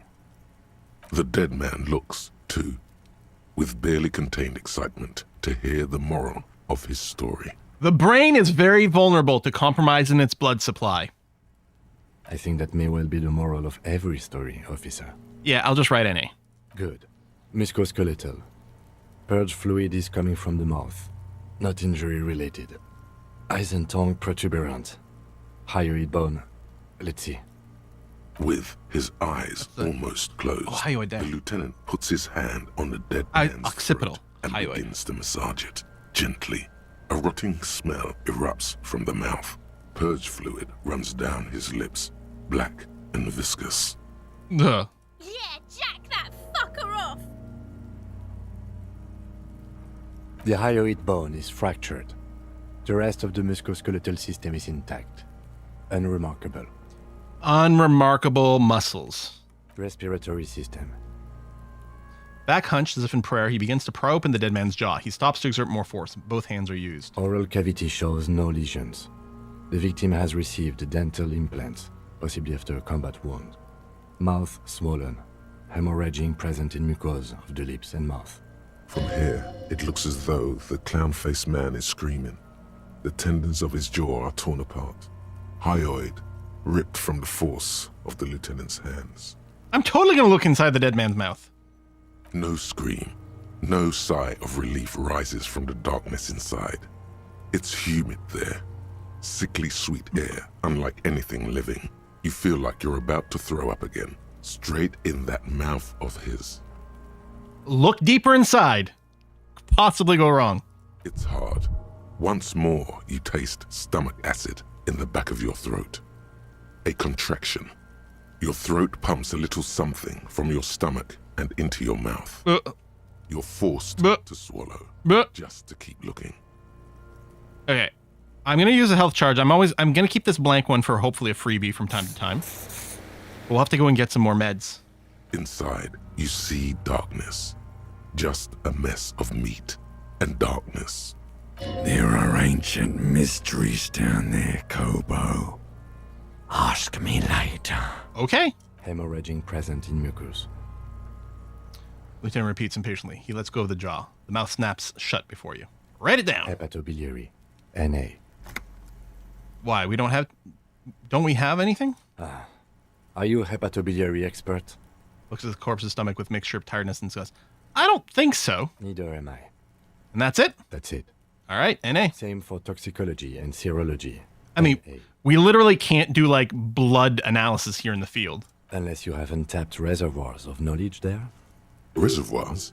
No, but do they take obscure trivia and odd tidbits? The completionist in me wonders if there's something we could still do. This is so video game meta. Like a toxicology screening? At this stage, I doubt processing will find anything, even if it was brimming with cocaine. But still, you should add a request. All right, write NA and add toxicology requested. Cardiovascular. The body exhibits heavy lividity. Blood has gathered in the hands, feet, and neck. Hypostasis is visually consistent with the hanging. Write it down. Gastrointestinal. He breathes a sigh, approaching relief. This is the last field on the list. He looks round to the ground, the pool of feces there. This will do. Digested semi-solid food in stomach. Voila. He touches the corpse's bloated lower abdomen briefly. Write it down. Keep the voila. This feels like something drama would want me to do, so I'm going to do it. What's next on the list? Description of injuries. Summary. Let's see. We have bite marks, contusions on the head and chest, and a ligature mark encircling the neck. You'll need 3 fields. Leave a 4th one too. What about the injuries we have inflicted? I did shoot him in the belly. Oh, so we inflicted them? This is a team effort, Kim. We're in this together. You mean the spin-stabilized munition from a kill A990 muzzleloader lodged in his lung? Uh-huh, that one. That was not a team effort. I just missed my shot. Also, let's not mention it. Muddies the water. I agree, the waters are muddy enough. Well, anyway, it was your gun and my shot, so again, team effort. See? These pigs are fucking corrupt. Why don't you fuck him if you love him so much? Now, injuries. 1. Bite marks. Head, chest, and scalp bite mark injuries. Predation by birds has caused damage to the body. Odontologist does not need to be consulted. And your opinion, officer? Fatal injury. He died from, like, bird bites. No. Non-fatal. Post-mortem. Agreed. Next injury? Contusions. So, the scalp bleeds from a post-mortem head injury. A stone.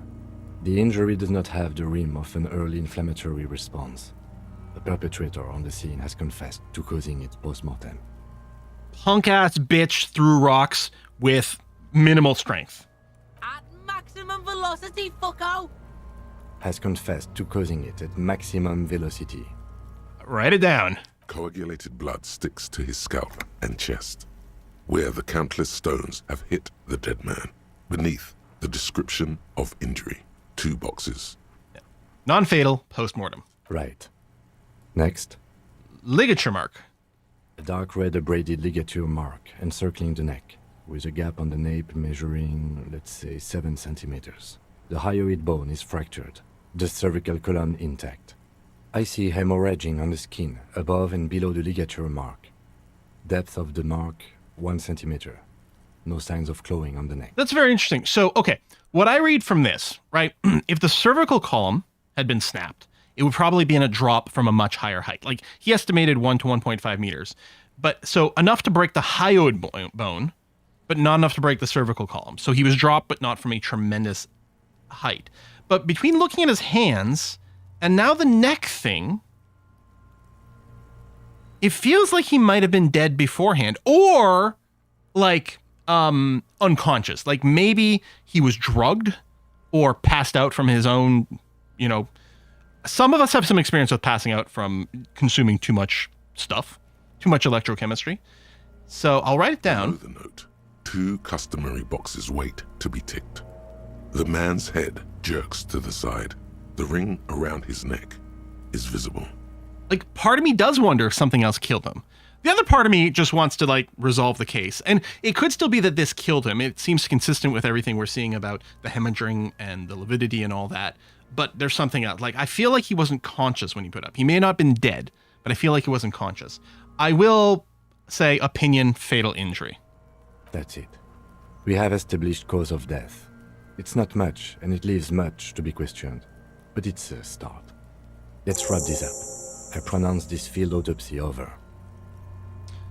First, how did it go? Well, we established probable cause of death. I like he's saying probable. He's not locked in. We also requested a toxicological screening.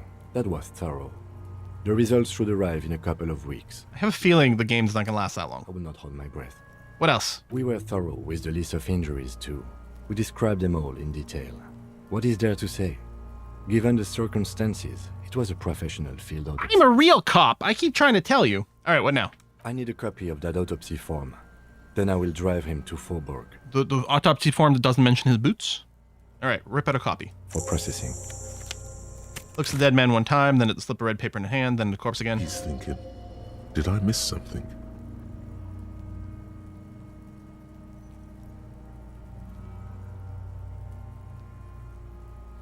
Interesting.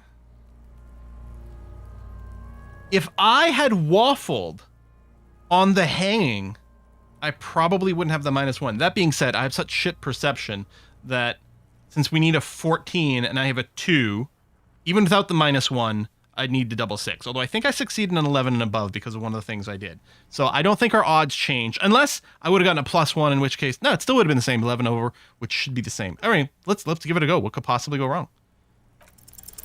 You run your hands over the victim's cold body, his limbs, his torso with its swollen organs. Maybe you should be more thorough. Let's look at his pants again in my inventory. The genitals in his breeches those continue to No, that's not what I meant. That's not what I meant. Of a dead man. If you've seen it once, you've already got the picture. Can't get enough of that dick. Do you think we missed something? You can't shake the feeling that there are more secrets concealed in the flesh before you. There's something we're not seeing. Okay, well, we are in livor mortis here. He is disintegrating. We need to refrigerate the body if we want to conduct another examination, and we need to do it fast. Oh my god, I know where we have a fridge. Hey, wasn't there a giant ice bear sarcophagus below that building? So that's what the ice bear-shaped refrigerator is for, from a game meta point of view. Now, that's an overstatement. It's not actually for storing cadavers, or at least I hope so. I think we should take a look at it first. Make sure it's big enough before we carry him over. Let's move. With every hour, whatever we are looking for in the deceased will become harder to find. As if the ice bear refrigerator wasn't cursed enough already. I might have to plug it back in. Okay, we did finish one of our brain things. White morning.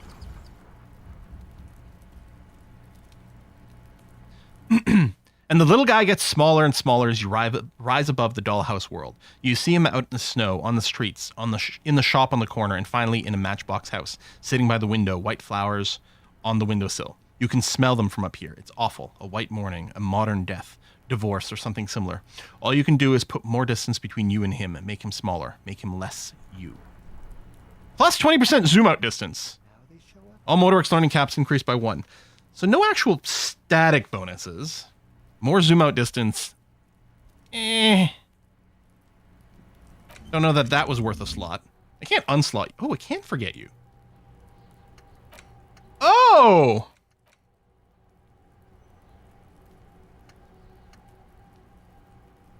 say...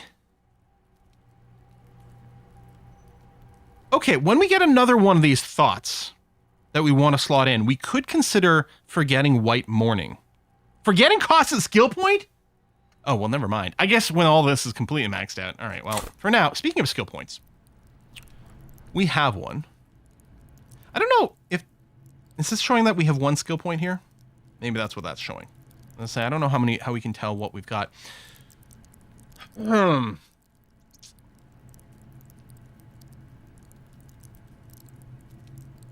Inland Empire. Back to rhetoric. I do like rhetoric a lot. It might prove to be quite useful for our communism thing. Ideologues, conversationalists, would-be politicians. Rhetoric urges you to debate, make intellectual discourse, nitpick and win, enables you to break down arguments and hear what people are really saying. You'll spot fallacies as soon as they're used. What exactly did the waiter leave out of their testimony? What was the dancer trying to divert you from? What was that double entendre intended, or did you get an accidental lead? At high levels, rhetoric will make you an impressive political beast, one whose beliefs are impenetrable. Just say, one whose mind will not change, one who will calcify. With low rhetoric, though, you'll have a hard time shooting down any argument. Nailing people to their testimonies will be nigh impossible. I guess we could take a look at, like... Okay, this map wall was glitched and is not something relevant anymore. Yeah, we don't have... So, rhetoric is the cargo door. Would we get a reroll on that? That's the only one we would get a reroll on. But does seem quite interesting to me. Now, I still like the idea of going cray-cray on Inland Empire. But we do have a pretty good value here. We're getting like the passive 15 currently. And there does seem to be odd numbers for those. It is looking like a lot of them were even, but there are some odds. Yeah, we got a lot of possible rank we could put in pain threshold. Guys who won't die, masochists. Well, maybe. This isn't about taking less pain. It's about just, like, eating more of it, which does seem fairly topical. I kind of think I want to put a point into rhetoric. Or we keep going drama llama. Doesn't help with the door, but it's so entertaining. It would get us up to a passive 12, and at least for, like, Inland Empire and things, we are seeing a lot of 12s. And I think, yeah, we're only at a 5 because of an item as well. I could really... they're so good! They're so good! We need a perception to re-examine something about the body, not visual calculus. Perception does seem awfully handy. We do currently have a pretty high cap about that. And a low base value. That's the thing. That's the thing. There's so many things that are so good. You know what? We're literally here by the body. I am actually quite tempted to go and put a point into perception. And if I do that, I might put a second point in perception, bring it up to a passive 10, because a lot of things seem to do that. I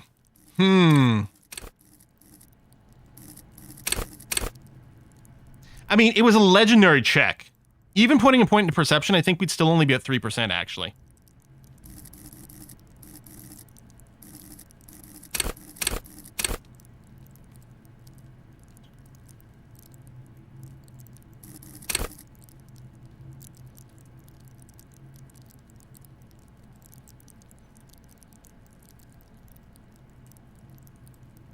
No, wait. I don't need to put in anything right this second. Okay, so we gotta go and check the fridge.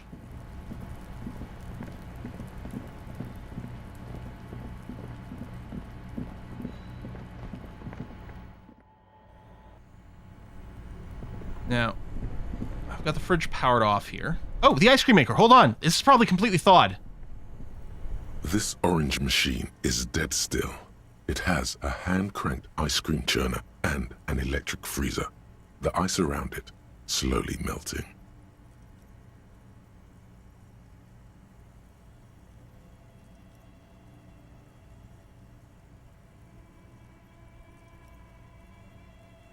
Well, I can still try. The ice squeaks beneath the pry bar. Closer. You think you've got the bar. You see the pry bar's metal. Yeah, well, that's a good pry bar. I have no idea, officer. Sooner or later, you will stumble upon a tool. Yeah. All right. Both cables are unplugged from the breaker box. Can't remember which is which. Somewhere in the dark. There you go. Okay. So, the bear fridge is up and running again. Its creepy red eyes. I thought. Oh, there it is. The bear's eyes are still glowing red, watching over all the ice cream wrappers hidden inside its belly. So what do you think of the fridge, Kim? It looks big enough for 2 corpses. It's certainly an eccentric choice, but it is capacious and cold enough, too. But the optics on this are awful, he thinks. We need to be as silent as we can. Shall we go and get the body, then? I'll take the head, you take the feet. The stairs won't be easy, but we'll manage. All right, let's do this. So the legs just fall off from the rot. The body is heavier than you expected, and stinkier. It takes half an hour to get it down to the bed. Really loud. To stuff it into the fridge. The lieutenant takes a step back to admire your handiwork. Beautiful. A dead body in a nice bare fridge. This is some of the best police work. Another level up. Some of the best police work I've ever done. Really? You think it's good work? I'm not sure I believe you. Of course you don't. Look at that. What have we done? We stuffed a dead body in a nice bare fridge. This does not leave this room. Yeah, we're not going to tell people about it. Did our best with the means at our disposal. Yeah, I'm not proud either. We did find a fridge.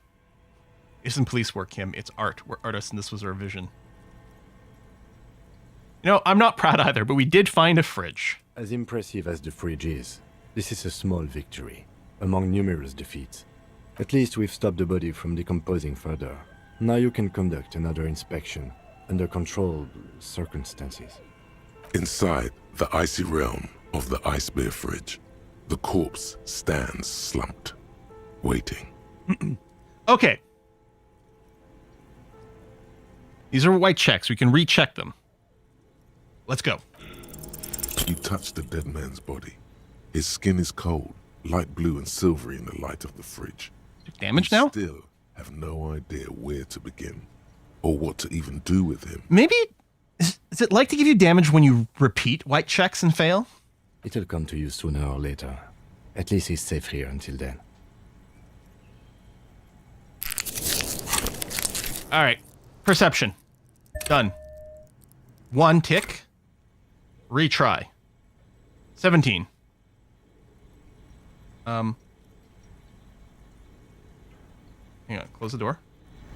Click. The bear's eyes There you are go. still glowing red. It's guarding over the freezing corpse. I don't know if I've got perception-based clothing.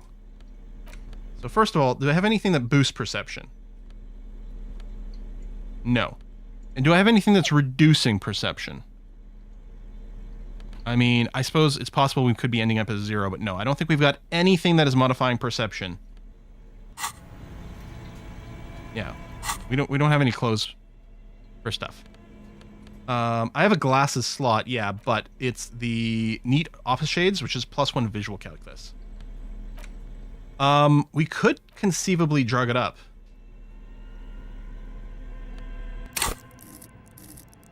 Perception? Oh no, perception is motorics. I don't have anything that boosts motorics. We could wait until we get more drugs. Tell you what, I'm gonna try now. Nah, or do I just save it until we find something else? That could be. Hey, do you have anything new to say, dead man? Looney Rooney. How do you like being in a fridge? I like it a lot, brother. This really is your finest hour. You're a genius. If people could stop spoiling mechanics as well and less asked for, that would be appreciated. We're really trying to stumble around in the dark as much as possible here. It's making it way funnier. At the autopsy, you said you have ancient mysteries. Oh yes, Kobo mi Lobo. In the gift horse's mouth. Tracts and wakes and waterways. Ancient materials. And by spoiling mechanics, I just mean stuff we haven't seen yet in the actual game. But to where, brother? Just a small gulp away. My beloved Kobo. A small gulp away. Come back later, Kobo. Amuse yourself with my frank manners and my memento mori features. If possible, also see me in your dream. We could wait until we maybe find something that gives a +1 to our perception. Now, I got the rerolls and stuff, but...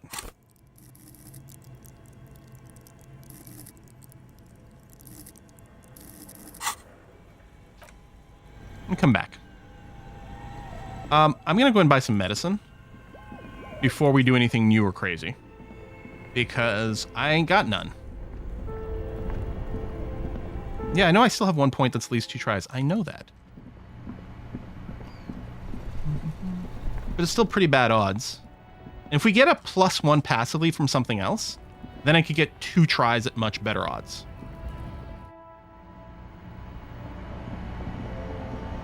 A small cabinet on the wall. Okay, here. Okay, here. I hope. Okay, here. Okay, here. I hope Saint Baptiste makes you feel better or something. You know Okay, what? here. Okay, here. Okay.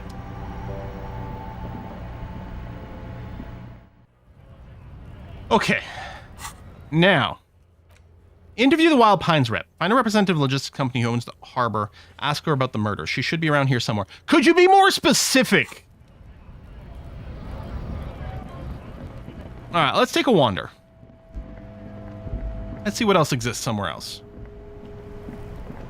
Talk to you. There's nothing over here. We could talk to the Petanque guys again because we haven't in this timeline. Actually, I think I should save. Don't be shy. These are premium class clothes. Good quality fabrics, best retro design. Save the economy with your... We were down here at night. Maybe you weren't here at night. Save the economy? That sounds off. What are you talking about? Haven't you heard, officer?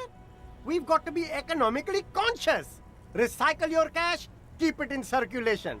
Don't buy new things. Buy eco. Thanks for the advice. I'll try to be more economically conscious. Very cool. The economy thanks you, officer. You find your hands deep in tattered and faded garments made from weird polyester blends that make your body itch and sweat in all the wrong places. Economical, but also trendy. Look first-hand, buy second-hand. Keep the economy moving. Oh, we'll try to find something worth salvaging. Something cold grazes your hand. Synthetic and sleek. A windbreaker. Surf, it says, but also wind, summer, 100% waterproof, and sport. All in different typefaces. Practical, and yet it may deaden your senses to the world around you. Possibly because of the awful typeface. Good choice, officer. Mega sporty. And it's only $4.50 for you, sir. Yeah, I'll think about it. You see 2 lowly, feated speakers, thralls, slaves basically, perched atop them like conquerors surveying the land. A pair of found, durable wear sneakers, ultra serious. Anything that would give me a boost to Motorix? I can see you've a taste for luxury, officer.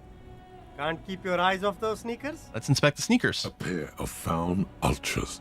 The design is impossibly sleek and simple.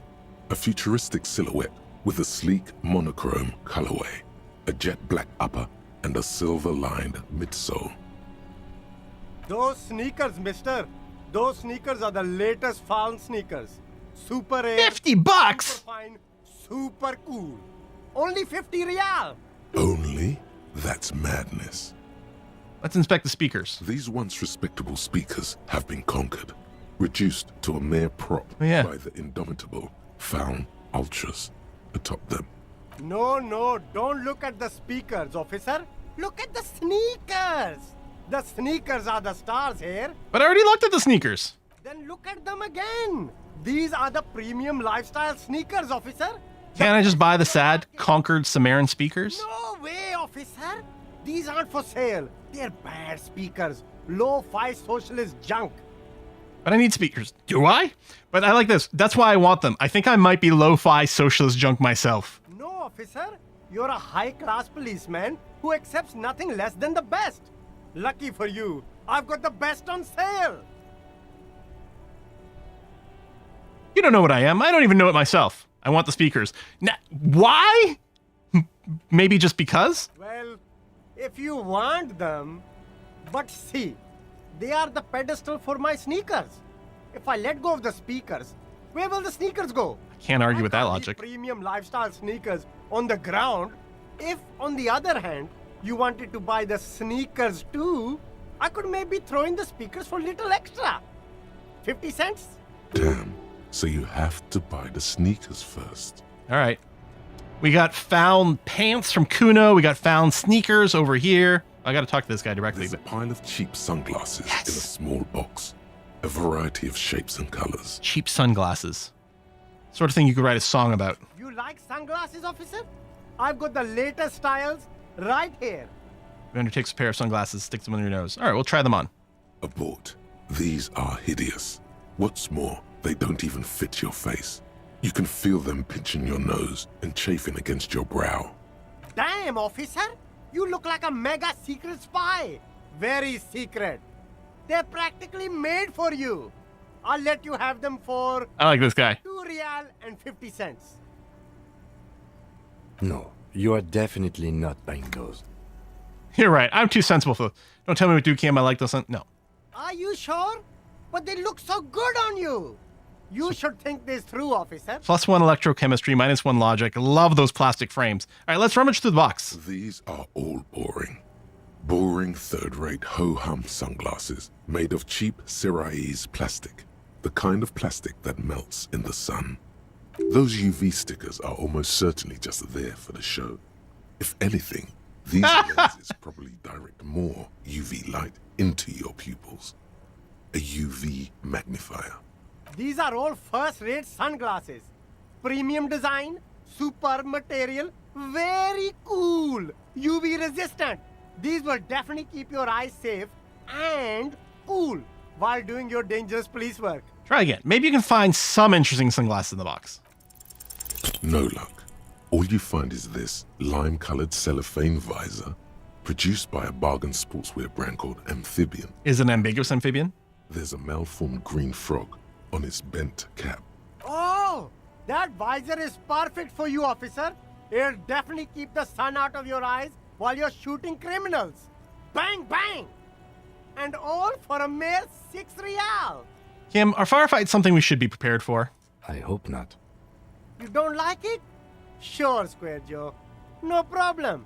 Let's get you some real shades. It's +1 perception! I might want that, although it'd be probably replacing my lovely hat.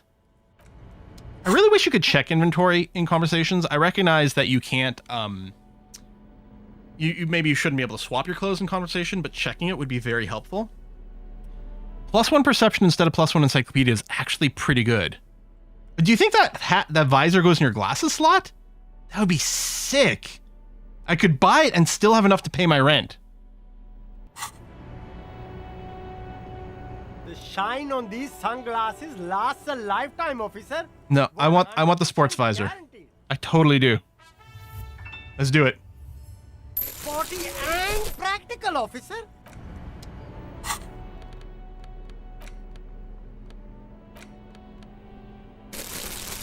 It is a hat slot item.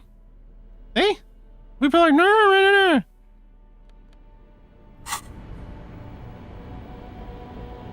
All right, it's fine. Hey, I think our increased perception means I can spot whatever's here. I don't think that was there before.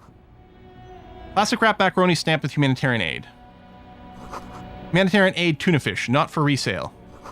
Speakers from the people of Samara. Oh my god, we're so much more perceptive now. Food gift from the people of Messina. Because now our perception's sitting at a 4. So we've got a passive of 10. And we still have a skill point. Okay, now that I have my visor... Hang on, we gotta go back to this basement. I do have glasses. I know I have glasses I didn't put on, but it's got -1 drama. It's so good. Although, we'll have to remember it if there's a check, like next, if we're... Obviously, it's no good on a one-time. But let's say we go to the map and we've re-rolled something that opens up with visual calculus, right? One of these is reset. So we know there's a visual calculus check that we can re-roll. Like this Samaritan butter one, which, again, changing the clothes doesn't reset it. But if something else changes, then we can put on those glasses at that time. But otherwise, I'm not going to do anything that restricts my drama. Are you crazy? Are you nuts? Drama's the best. Okay. So now we have two. This is exactly the sort of thing I was hoping would happen. We have 2 rerolls, because I still have a skill point, on perception. The bear's eyes are still glowing red. It's guarding over the freezing corpse hidden inside its belly. This perception again is under motorics, right? Yes. So I think that healing anything doesn't matter, because I think psyche and physique are the 2 things that get affected by these things, right? I think. You can correct me if I'm wrong, actually. That would be helpful. But I'm going to take this roll as it's 42%. Your arms reach out and your eyes close, as if by their own volition. It's dark all around. You feel cold, slippery flesh, first with your fingertips, then under the palm of your hand. We're so going to get a terrible rash. What is this?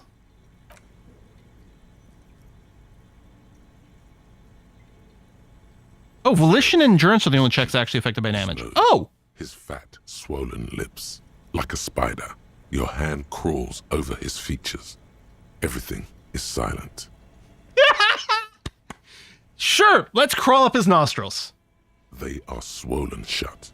You need to really push to get in. It's fine. It's fine. Push your fingers in his nose. Only the little one fits. The flesh changes shape as you bore in, searching for something in the cartilage. The thing you're looking for, it's not there. Crawl out, spider. All right, let's put our fingers in his mouth.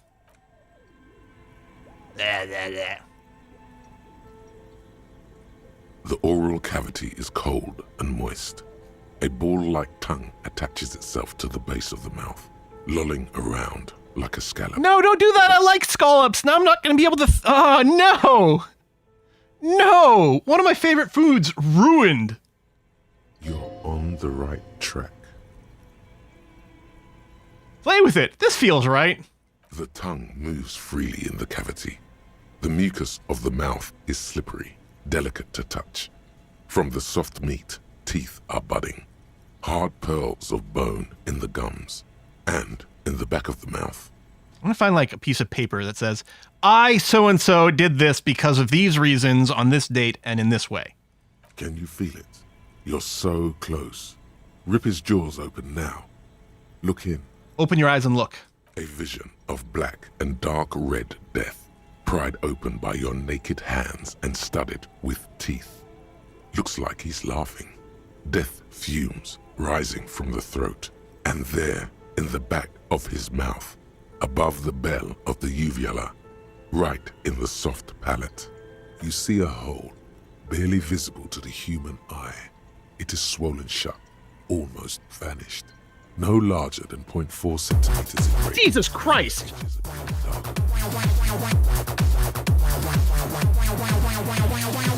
You're making me think of food at a time like this, Parduk?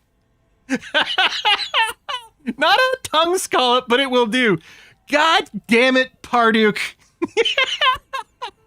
Best time for sushi. That is going to be difficult to eat. We're going to have to cleanse our mental palate before we do that. Oh my God. Did you have that timed, or were you just like, hold on, this is the perfect opportunity? Bleh. Oh, good. Essentials here. So, yeah, by the way, there's some food coming. I'm going to say, fuck yeah. Mm-hmm. Keep going. Touch it with your finger, gently. Poke, poke, poke. A black trickle of liquid runs into his throat from the wound. Put your finger in it. Your index fits right in there. A tight tunnel of flesh opens up. Tissue damage. Wide enough for 2 fingers. As you push both in, you reach through his mouth, right into his brain stem. I mean, that's the thing. If there's a hole there, so did like someone like stab them with like an ice pick into the mouth, severing the brainstem, and then quickly, you'd have to do it quick for all the lividity and things to work out. I mean, they could be paralyzed. They might not have even killed them. They may have gotten paralyzed by that. How fucking awful. Although still the question is, how did you do that to someone without them struggling? Because we didn't really see too many of those, like, antemortem wounds. Brainstem? Yes, that's what this part is called. Feel around first. The basal ganglia feels clumpy. What entered here has torn apart his reptilian complex. This man will never sleep again. Never wake. Push deeper. Your fingers slide into the remains of his limbic system. There is no resistance. It's gelatinous. The slug-like structures are damaged too. The tearing extends deep into both hemispheres. The ululations of the limbic system have ended. All is quiet. So we could have gotten rid of the body. Like, we could have sent it away for processing. I mean, maybe we eventually get these answers from processing, but it doesn't sound like at the morgue they do anything. They just get rid of the bodies. Is it possible to never know this? There's a cavity cut right between the hemispheres. The lieutenant answers with the sound of his pen on paper. Push deeper. Your fingers are all the way in now, reaching toward the inside of his skull. The cavity goes further, but the entry... Yeah, no, the body must be lower, but then after we lowered the body, we had the choice of sending it in for processing, right? We didn't have to bring it to the fridge. We didn't have to keep doing perception checks. I mean, unless it's like, oh, we'll call it in, but the body's still going to be around here until it gets picked up, i.e. still giving you chances to go and get and investigate it, which is what I wonder. But anyway, again, I don't want, like, Your fingers reach toward his skull. His cerebral cortex feels like jelly. Cold jelly. Strange fluid streams down your wrist as you push deeper until you feel it on the tip of your finger. I don't want to be a good cop now. Sharp, serrated material. The edges cut right into your skin. All right, we cannot retry this. I mean, maybe what I can do is I can pull out and redo this whole thing and get there, but no. Before I do this, I'm going to do the rest of it. But then we're just going to go. I feel a solid object right under the skull. Can you get to it? Search his pockets or something. I'm going to inspect the skull first. There's a tiny crack. A protrusion in the cranium. Right in the back of his head. Oh! Your finger must be pointing straight at it. He has a crack in his skull that we didn't even see. It could have come in from the back of his skull. The object that is in there stops just short of the skull, in the encephalus, knocking this tiny fracture into the cranium. Now, it sounds like it came in from the mouth. We have the makings of a very small exit wound here. All right, let's go for it. +1 precise spot of the exit wound. 72%. Come on, streamer luck.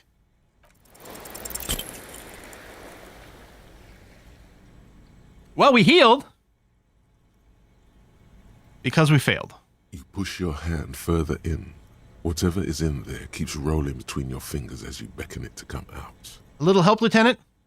Out comes his small folding knife. The lieutenant moves its blade across the man's skull, searching for the exit. I mean, maybe this is the best bet. If we can still get the info while heal, although I suspect we would have gotten maybe, I don't know, more XP or something if we'd succeeded or something like that. But there. Nod towards the protrusion. Mm-hmm.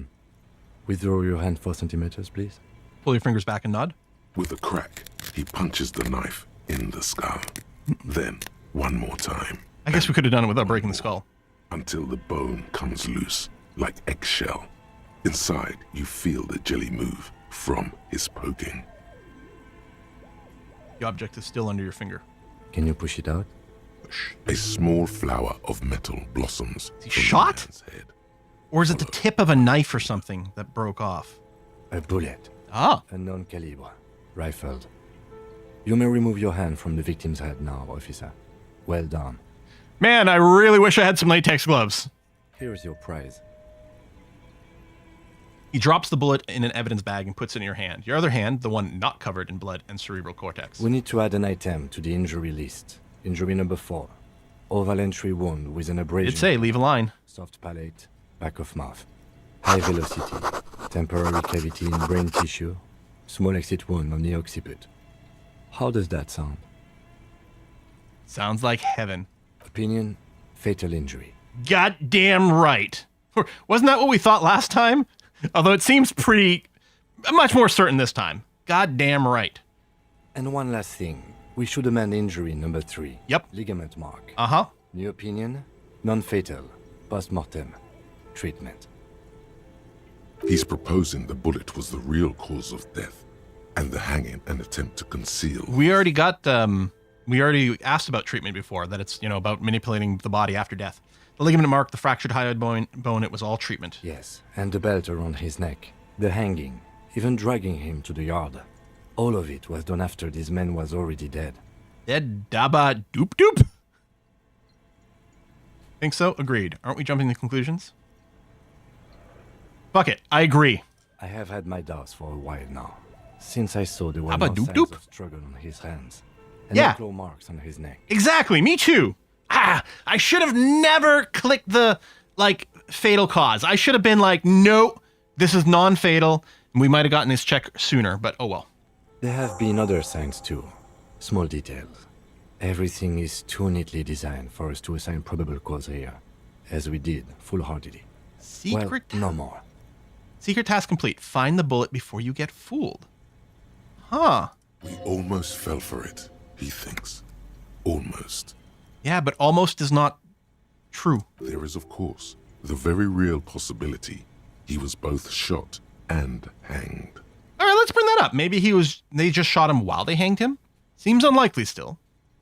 To put him out of his misery? It's possible, but it doesn't explain all the other dubious things here. Mm-hmm. Lack of struggle, primarily. I may be intellectually sloppy, but I prefer one theory at a time. And this just smacks of treatment to me. Why would anyone do this? To hide something. Mm-hmm. The real killer? The real motivation? What really happened here? Who would do this? That's for us to find out. Mm-hmm. But this, it will make finding them just a little easier. I think I need to wash myself. Oh, you really, really do. I am glad to hear you say that. Your room in the Whirling in Rags should come with a bathroom. Be sure to make use of it. Yeah, wash off the death smell.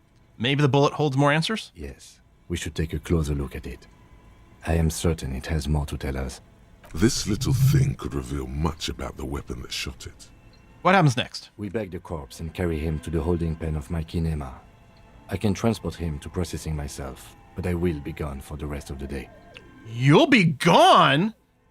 I guess we won't have a chance to get those boots. Work on the case. Tend to personal matters. Try not to do anything too dangerous. An officer needs backup in a neighborhood like this. Kim's gonna leave me alone? I'll leave that choice to you. And one more thing. Great work, detective. Aww. Thanks, Kim. After you bag the corpse, Lieutenant Kitsuragi will leave the party until tomorrow morning. You can do side tasks and even the main case, but it might be more difficult. Plan his exit accordingly. Yeah, the Lieutenant takes the body away. You work alone for the rest of the day. I could not do it. Wait till we go to bed for the night. Leave him in the fridge. Sneak out, steal the boots.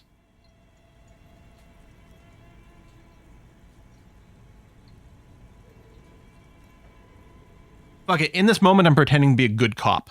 Let's bag him, Kim. Take him away. I won't steal the boots. I really wanted the boots. All right. He takes out a shiny black body bag and starts pulling the plastic over the dead ends. There go those beautiful enamel boots. You will never own the full set now. Game! Stop it! Stop it, game!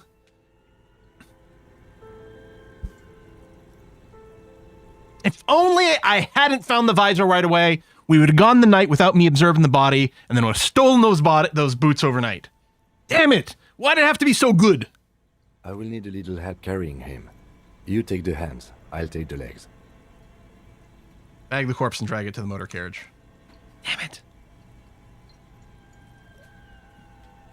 Oh well, leave something for my second playthrough. My inventory? Oh, the bullet probably. You can interact with it. The bullet mushroomed out on impact. It now looks more like a fanciful jacket button than something that could pierce skin, flesh, and bone. The bullet is safely sealed away in a plastic bag bearing the RCM stamp. His boots would have changed your life. God damn it. Out the label on the the taunt bag thing. with the item number, case number, and date and location the bullet was found. Beside his orderly handwriting, the bullet looks especially sad, like a tiny, shriveled head of cauliflower. I want to talk to the bullet. Got the skill point. I still could put it in rhetoric. Man, without Kim to keep us grounded here.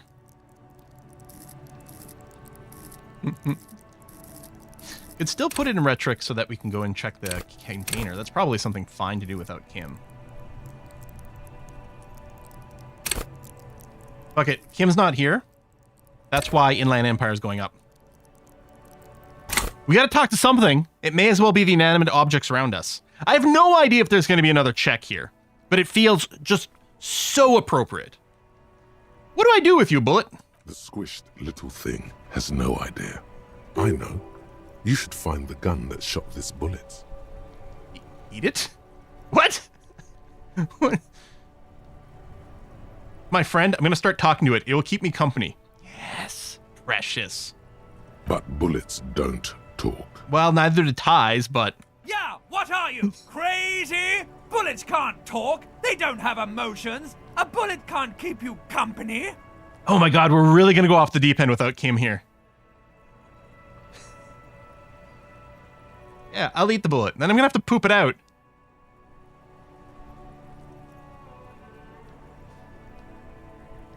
I mean, clearly you're gonna find the gun that shot it.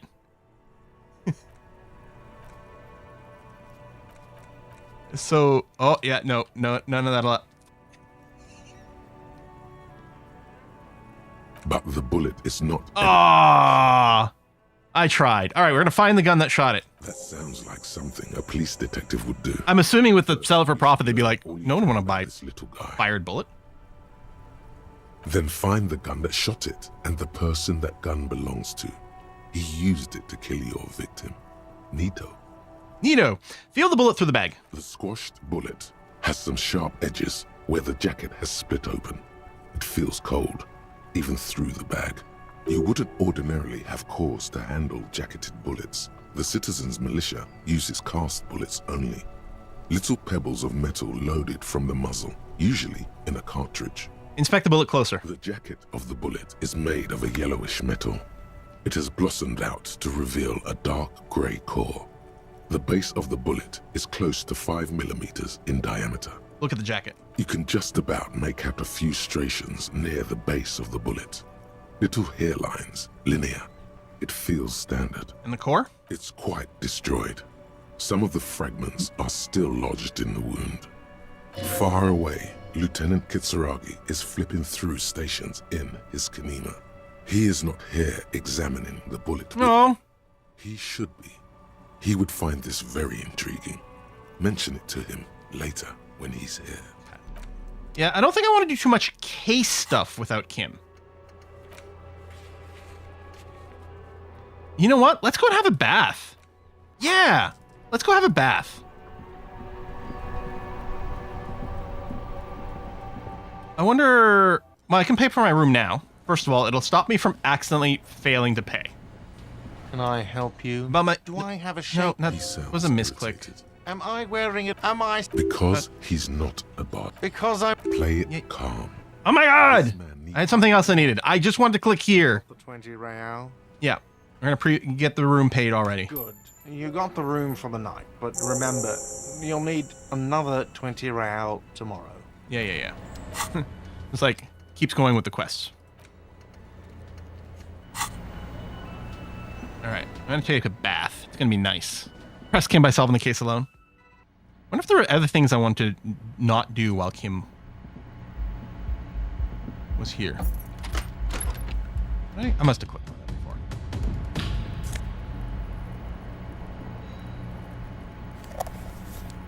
Huh. Okay.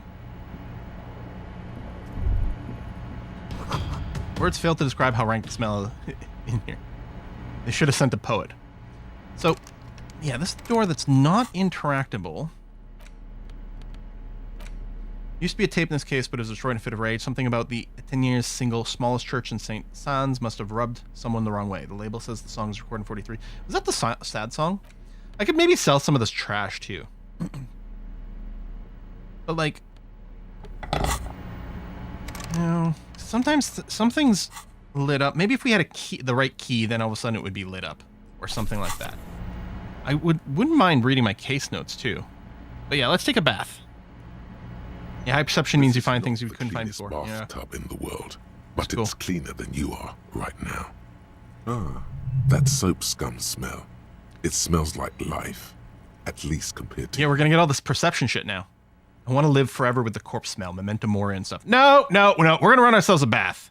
The bathtub slowly fills with water. The water beckons. Undress, close your eyes, and submerge. The water is only lukewarm, but still comforting, like amniotic fluid. A few beer cans are bobbing up and down along your flanks, like sad duckies. You feel nice and lonely, and so tired. Take the beer cans out, leave the beer cans in. No, I'm gonna take the beer cans out. Now you are alone with your thoughts in the tub. But it's easier than being alone with your thoughts outside the tub. Let's imagine something. You see the corpse. You can still smell the cadaver on you. It's going to take more than one bath to get rid of that stench. Then, houses along a narrow street. A video rental. Darkness on the planet's curvature. Linger in the tub a little longer. Your fingers grow pale and are covered with tiny whirls as the water cools. Man, we could have healed for free. All right, get out. The waterline recedes as you stand. You are cold now. Your clothes stick to your still moist skin. Okay. I am going to put that point in rhetoric.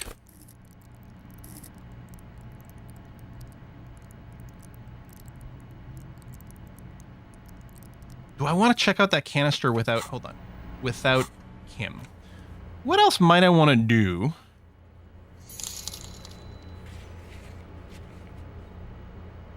I should just read my case notes. Godly Burrito! Thank you very much for the 20 gift sub bomb. Holy cow. Thank you. Empathy. Suggestion talking to Lena for something. There's a couple of interfacings. Like, interfacing does seem quite useful.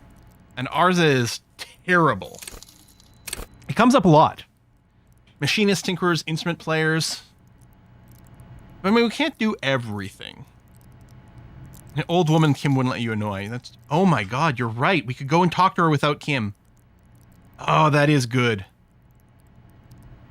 You know what? I want to put the point in rhetoric. I think I might want to bring it up to like a 6.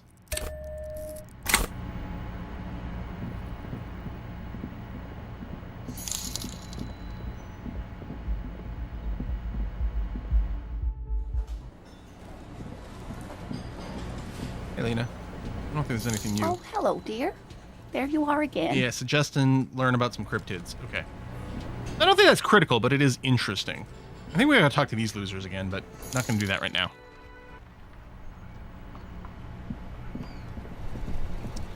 That lady was down over this way, wasn't she?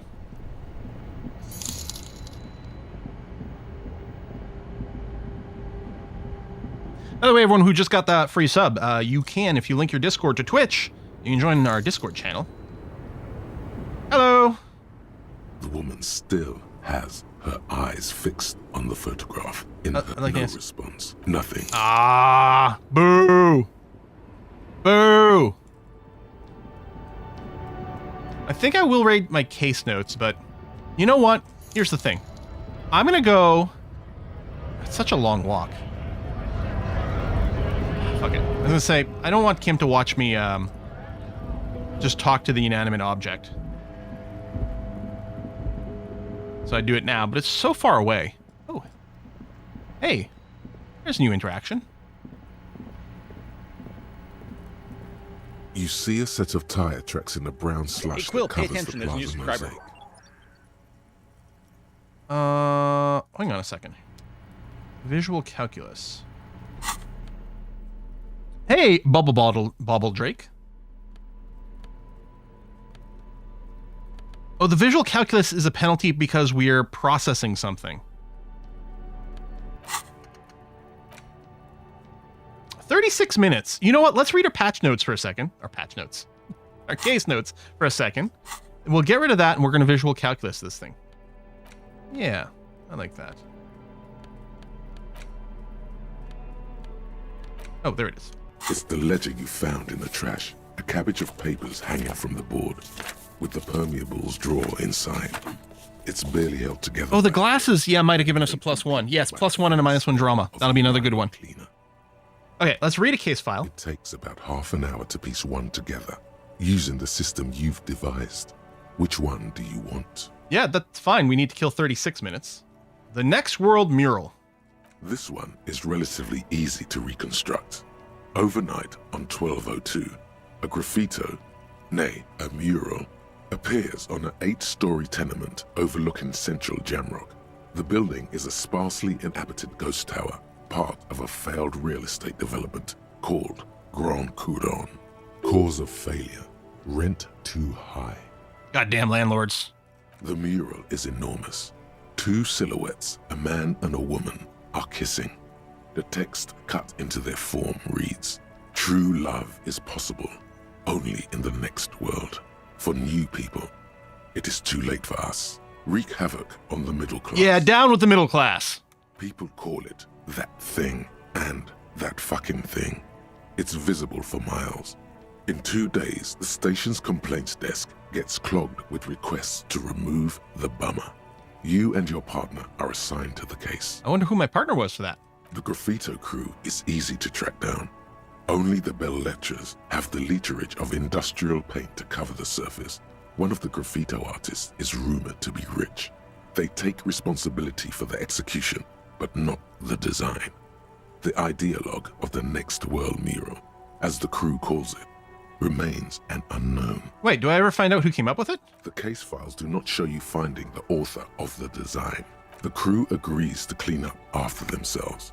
However, your partner, JV, is against the removal, citing public support for conservation. This leads to a debate in Precinct 41, which then spreads to the streets of Jamrock, ending in a rare plebiscite organized by you and the rest of Row 3. The 9,000 people subjected to the mural's message, all of Lakeside, Central Jamrock, and Villalobos, How are the people? plus half of the eminent domain, participate in the vote. Although the case begins with what appears to be a lot of rambling on the streets as to how juvenile and stupid the mural is, given a choice between 2 options. Keep the mural, it is right. A staggering 78% of voters choose to keep it. Turns out the opposition were a loud minority, and that love truly is possible in the next world for new people, and it is too late for us. All that remains is to wreak havoc on the middle class. In any case, it appears to have been a rare case of civil activity in the quarter, and agreement as well. What do you want to tackle next? Hold on. Not much has changed. Bam! Mazovian Socioeconomics. Oh, this one's voiced. 0.00% of communism has been built. Evil child-murdering billionaires still rule the world with a shit-eating grin. All he has managed to do... Weird, this fiction that's going on here. He is starting to suspect Krasmezov fucked him over, personally, with his socio-economic theory. It has, however, made him into a very smart boy with something like a university degree in truth. Instead of building communism, he now builds a precise model of this grotesque, duplicitous world. Whoa. All right, so I have a permanent penalty to visual calculus. Gone away is the -2, but I still have a -1. And we also have a penalty to authority, which is maybe fine. Left-wing dialogue options give +4 XP. Be great if they got flagged explicitly. Okay, all right. Well, let's put on the glasses of +1 visual calculus. You see a set of tire tracks in the brown slush that covers the plaza mosaic. Okay, I'm going to try this now. We might get some modifiers from this, but that should cause this to be re-rollable. Reconstruct the movement. The tire tracks were left here by an unknown event that took place some days ago. Look at this shit. It's a message written in the language of burnt rubber. Crash, reverse, turn. Some of that rubber stuck to the tiles right in front of the whirling in rags. This is point A. The driver started... I'm being super detective here without Kim. Maybe he's been holding me back all along. And then accelerated straight into the fence, left a hole big enough for the Franco-Nigerian cavalry, according to the cafeteria manager. Why that pang of guilt again? Did he do it? The driver proceeded to back out of the yard, barely stopping before hitting the adjacent building, before heading south. Must have been in a hurry. This is significant somehow. Maybe. I say for no reason. Probably. An ominous warning of bad things ahead. All right. The tracks are as they have ever been. A bit more worn, perhaps. Fortunately, the... Okay. I still couldn't do the other options, which probably would have given me bonuses, but apparently are not absolutely critical currently. I kind of feel like doing a pass through here with my currently higher perception to see if anything else lights up. We still have these tracks, but I don't think I've got a reroll for it. I don't think that white check had been re-eliminated on my map. There are several foot... Sitting at a desk, Lieutenant Kitsuragi fiddles with a pen, then writes something on the paper in front of him. He shouldn't be doing that. Maybe I can't do it without him. That's interesting.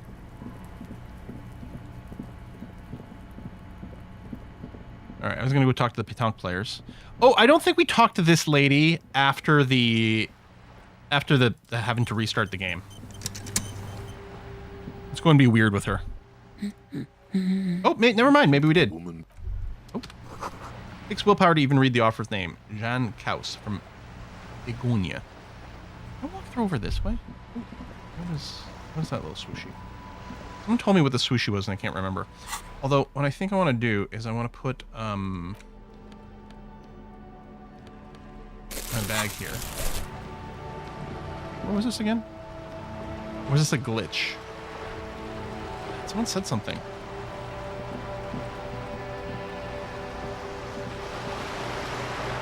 This coin-operated viewer is click? facing southwest. Oh, right. Okay, I can right-click on myself and get rid of it. Coin-operated viewers. This is going to a completely new area.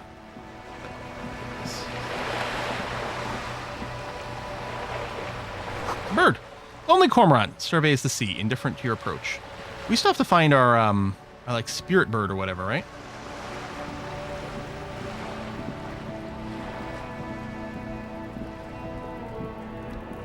This is a wall on the side of an apartment building. In the dim light, some things become clearer because it's in the evening. I've got a +2, although it's still insanely hard, but sure. You have no clue. It's just a wall. So many walls all over Martinez. Weather-worn, cracked. Their paint. Yeah, someone's calling me a cockatoo or something, yeah. Oh, we come behind this area. Oh, that's how we come to this area. Magnesium and a little bit of cash. Oh, there's someone up there. Cool. Garden hose. This won't be of use until the snow melts. Hold on. Is this the door?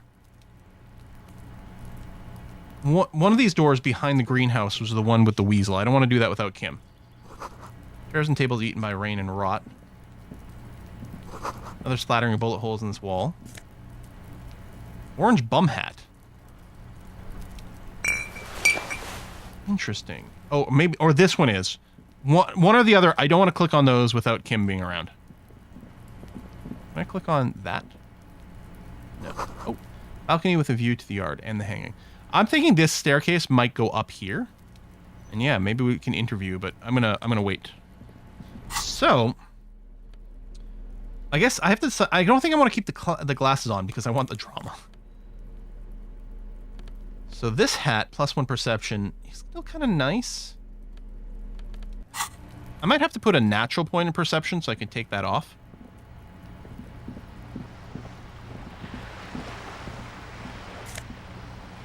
Oh, no. It's a crane? Oh, I'm looking at a sign. Yeah, there's a crane, but it's not. Oh, there's another trash can back here. Crowbar? Here, Piggo? What? Whoa! That's a nice coat. Signal blue naval coat. Very swanky, but the jacket gives plus 1 to 2 things. Like, this is only a net 0. Oh. That's cool. How's the bum hat look? Yeah, it looks about right. It looks so dumb, but I think we're gonna do it.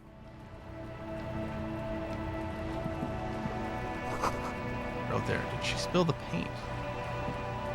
Look at me when I'm talking to you. Add the frame, motorcycle, and repair and tools. Can I talk to you while you're up there? The streets apparently I can. flow red once more. A great torrent rushing down Rue de Esperance. You wait and see. I'm really worried I'm gonna miss out some cool Kim dialogue. I should probably just read all my case notes. What's your name, miss? You seem to be engaged in illegal activity. You seem pretty cool. Who are you? I'm Cindy the fucking Skull. What else do you want to know? Date of birth, blood type, the last time I was tested for Hep C. Let's start with your blood type and go from there. Will you look at that? He's not just a pig, he's also a dog.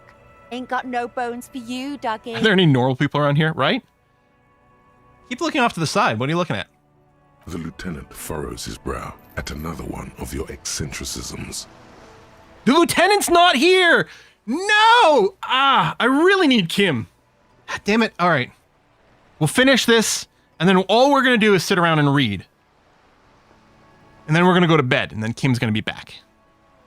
And yeah, it says here, she nods disdainfully towards the woman performing maintenance on the boat dock next to the pier, but clearly we'd get some reactions. Hatred, disgust. It's difficult to tell which of the two is more present in her girlish features. The woman on the boat does not notice her staring. Are you a rich lady? I gotta talk to a rich lady at some point. That Ozon her. Someone's got to keep an eye on her. Ozon is an archipelago 2 days' travel away from Rivershore. Its moneyed residents, used to posh restaurants and upscale boutiques, rarely have reason to visit Martinez. Isn't it part of your job to know all the illustrious personages round this shithole? She's the Wild Pines representative. Madam, professional, negotiator in the flesh, and the flimsy We're limbs. definitely not talking to her without Kim. Something morbid about old ladies trying to look young. That's rich, coming from a young girl dressed up like a granny. Aren't you a young lady trying to look old? Oh, but that's the way it should be. The natural order of things. No, I'm gonna finish this conversation with you later. I am gonna go and take some more garbage.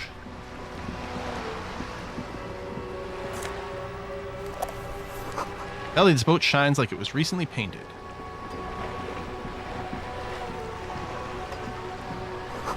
Dock reserved for residents of Rue de Saint-Ghislain, 33A.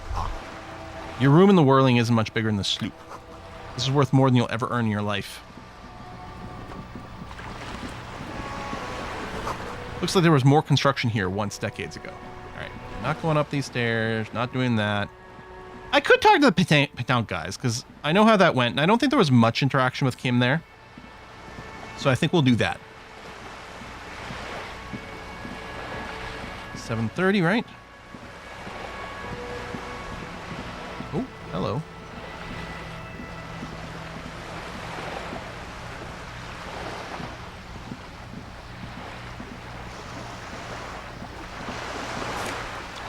Tons of money! Alright, this high perception's pretty amazing.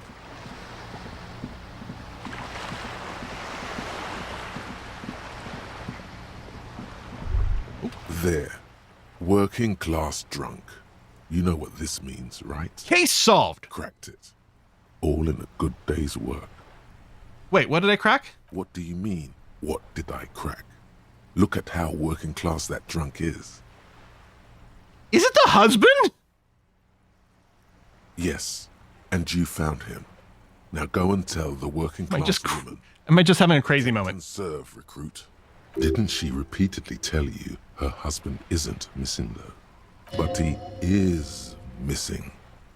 You heard her. The worry in her voice. Hey, give me champagne. I'm going in. There's no need for champagne when there's honor, recruit. Go and tell the working class woman what you found right now. Uh-huh. I think that was her, right? The working class woman?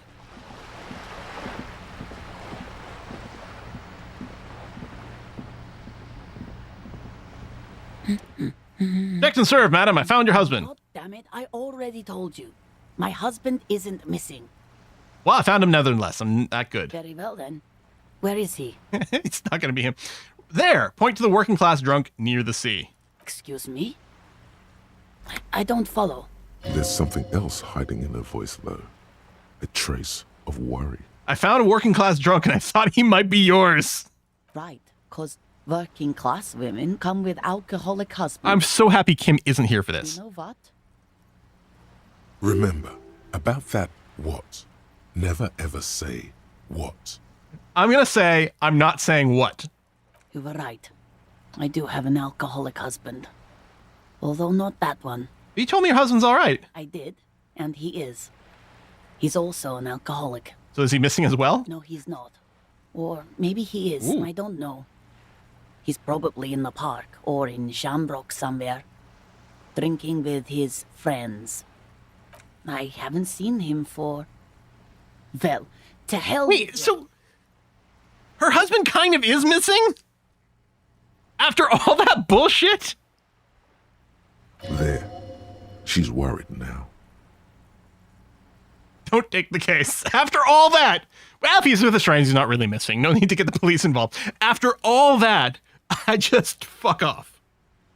Don't worry, I'm going to find him and bring him back home. Promise. She sighs, but you can detect a slight hint of gratitude and relief from her face. I'm a big damn hero. Right, go ahead. Do you have any questions? Yeah, what does your husband look like? Honestly, not that different from you. So he's totally disco. So he's a late-stage alcoholic. That's one way to put it, yes. No offense. I'd also add he's a little bit chubby. Ouch, but okay. What else? He was wearing a dark brown leather jacket with a bright blue inner lining. The lining is hand-sewn. I made it myself. She sighs, her voice slightly quivering when she adds. It's his cool jacket. God knows it's too cold to run around in this, but... Can I take his cool jacket? I want a cool jacket. I even tried throwing it away once, but he just dug it out of the bin. Can you believe it? Well, if that jacket is really that cool, then I can totally understand. Well, what can you do? I hope that at least that extra lining helps him keep warm at night. I wouldn't like him to catch cold. She's thinking about him out in the cold, in some park, or on the coast. Stop stealing from the working class. It's not stealing if it's all collectively owned.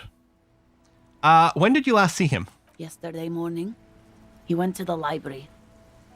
He went to retrieve my book, and he promised he'd walk straight back home. Maybe something really did happen to him. Because we talked about this. We talked about not wandering off again. I don't know what to do. I honestly don't know what to do with his addiction. Just makes me feel weak. I mean, electrochemistry would say it's fine. Gone for around 36 hours then. Damn, this is a missing persons case. It really is. She turns away from you in an attempt to recover. I think I got it, thanks. So you are going to look for him? She genuinely wants you to know. Don't make her ask. Sorry, got my hands full. Yes, I will bring him back home to you.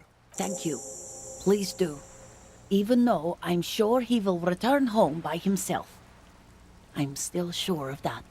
She tries to maintain a brave front, even though her eyes reveal the opposite. I suspect this is just going to be a repeat. Yeah, okay. She gives you a...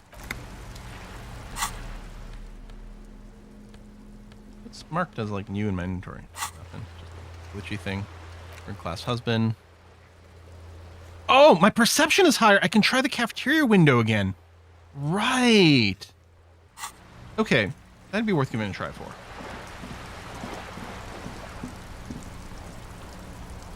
But yeah, I'm still going to go and talk to these guys. Am I going to go and chuck that ball into the ocean again. I don't know. Have you no shame? Whining about your back every time you bring out the measuring tape. René, you're a man with a fork in a world of soup. Please, I don't remember that. let's just try to enjoy the game, alright? Oh my god, things will be a little bit different because I know more about these two now from having visited that office. I'm trying to, but you keep breaking my concentration. You're old. I can see that. We're both old. Now stop grabbing your ass like it's a girl. These manly men are playing balls. This is a ball game. Grab a ball and play it. Don't ask questions. Shoot first. Ask questions never. So yeah, last night we just did this. We could go different. Like, it was fun. It was very entertaining. But part of me is a little curious as to what happens. What are the other outcomes here? Shouldn't I ask what the game is first? We might still not. No, you got this. There's the ball. You're the game. Maybe I literally did that, actually, last time. Oh, no, we didn't, because last time we got the +2 act without hesitation anyway. From thinking the other way. I guess we'd lose that if we observe and things. Fuck it. Let's go. Green for success?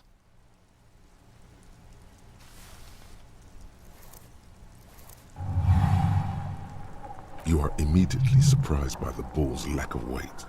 No matter, you'll make it work. Feel the ball. The cold metal ball is surprisingly smooth against your neck. It has a pattern on it. Probably a sponsored ball. Yours would only be covered with bumps of learning and scars of victory. Already your muscles are adjusting to the weight, the nervous system calibrating, until you and the ball have merged into a single entity.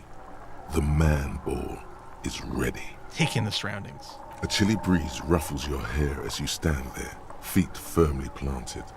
All sounds, smells, even the wind, everything fades until the only thing left is the union of man and ball. West, in the Grand Couronne area, a sharp overhand left from Arsène-Luc Edelbrock sends the Samaran heavyweight champion, Kostya Miasnok Kostanica, flying to the mat. The crowd goes wild. Revachol loves her heroes. There's time for a last glance inward. Who am I? An embodiment of pure motion. A fine-tuned locomotor running at maximum efficiency. Some would still say you're a cop, but I guess we're beyond that now. The inertia can be contained no more than a bullet leaving the gun. Let go. Be the bullet.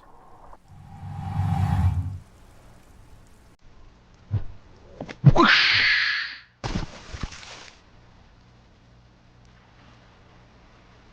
Merde!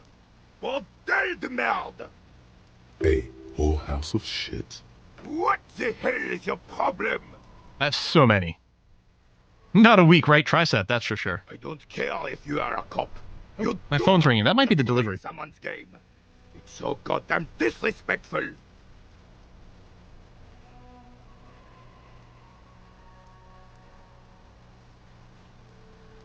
You've got the food delivery?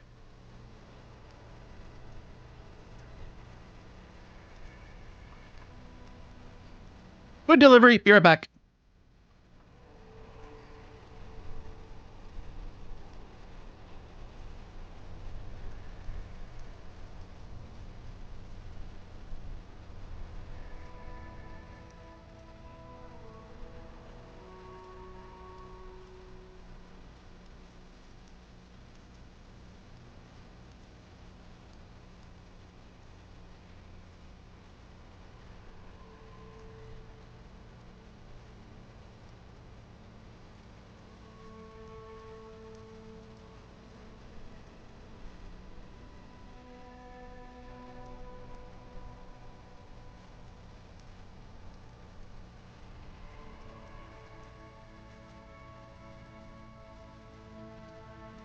Now, here's the thing. I went and opened the door and accepted the food from the delivery guy dressed like this. Something you don't know. To complete this ensemble, I'm wearing Spider-Man pajama pants.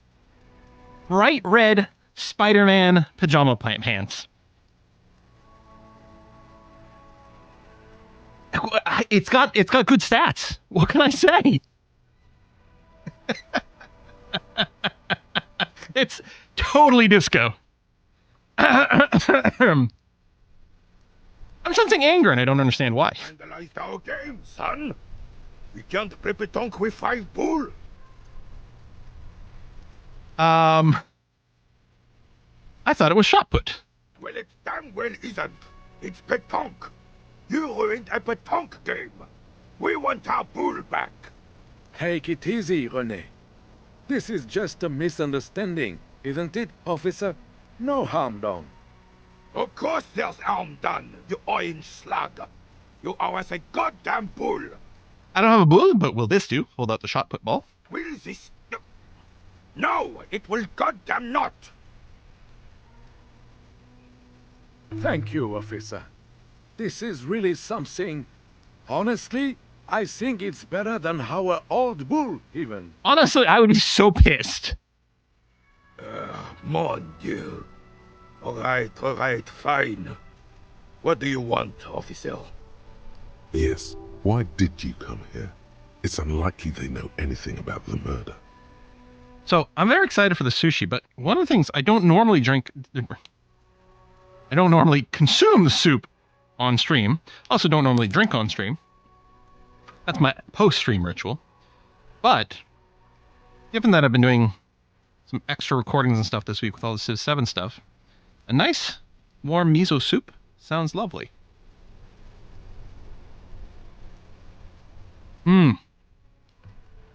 That really hits the spot. We'll have the sushi in a little bit. I will keep sipping at the soup. It's going to be delightful. Just talk. It'll smooth things over. Old people like attention. Hey, Renee, I found your guard booth. Yes. The Debardeurs Union pays me to stand vigil during the night. Not out of any political allegiance, mind you. Oh, of course not. I'm an old man. Don't sleep more than a few hours every night anyway, and money is tight. He feels like he has to justify himself for some reason. You must have seen something on the night of the murder. Your booth looks right into the yard. Yes, it does. Unfortunately, I wasn't working that night. Been on a 2-week leave since last Monday. Hold on, why were you on leave? It's a private matter. Nothing to do with your investigation. You see, officer, René is the kind of man would rather die than admit he needs medical assistance or, God forbid, sick it. A real man's man is just gonna ride it out. I'm fine, goddammit. Mind your own business. It's nothing. Just got to cut back on coffee. So who's working your shift that night? I say, unconcerned about his health. No one. The boss has been unmanned since last Monday. There's no other guard. That's annoying. I was hoping to get another lead. The container yard has been unguarded for a week? Yes. It's not actually an issue. I mean... Look, officer. The container yard doesn't actually need a guardsman. Never had one before, René. Monsieur Claire had that booth built specially for him. It's mostly decorative. Mostly decorative. The possibility... I gotta say, this is a lot better than when we died before. But we could have come back. We could have had the original conversation the way it was, found the booth, then come back and talk to these guys some more. Evrard created this job for René because he knows the Royal Carabiniers' pension of honor and PTSD isn't something a man can live off. A decorated Kingsman collecting tear reflects bad on the whole neighborhood. His words. Don't make me like Everard. Mark gets it. Big guy's looking after the small. Dependency only weakens a man. Do or die. Their name is but one man. We need a program. Get all the elderly back in the job market. Keep folk motivated. Yeah, old people aren't allowed to retire. They have to work until they die. Renee should really rent out his services, invest a profit, get a few more guys, expand, repeat. There's absolutely nothing wrong with tar collecting. It's my side gig too. Proudly hold out the tar bag. Oh, I didn't mean to imply there's something wrong with that. I do it too. Everyone does it. It's an excellent side thing. It's perfectly acceptable. I'm not a hobo cop. Yes, yes, yes. Can we conclude the topic of my guard boost now? I mostly wanted to dodge anything that would paint Everard in a good light. He is not going to become an entrepreneur. I saw a picture in there. You were in it. Who's the girl? She is nobody. This is none of your concern, and I refuse to discuss my private affairs with the RCM. Sure. The lady is Jean-Marie Beaulieu. I like how Gaston has no chill about his privacy. All right. Got it. Yes, yes. Like I said, it would be up anyway, so might as well keep an eye out. It keeps my senses sharp. Do you know anything about the man hanged in the backyard whirling rags? So I think we went through these before, but we're going to do it now. Unfortunately, I don't. Unlike most of the locals, I have no qualms about assisting law enforcement. But this affair has passed me by completely. And most of the locals? In Martinez, the union is the law. So can you really blame them? No problem with cops. Cop is a pejorative term. Is it? I don't have a problem with policemen. On the contrary, I admire the effort to bring order to our streets. He doesn't know about the crime. Your time is better spent discussing politics. I don't remember this. Oh, maybe we didn't have enough rhetoric. What about police women? I'm confident they are indispensable in regard to all the paperwork and other administrative duties. Let's mention keeping the station tidy and mint. Ah! No duties RCM women couldn't carry out. Avoid voicing opinion in contract. No, there are no duties RCM women couldn't carry out.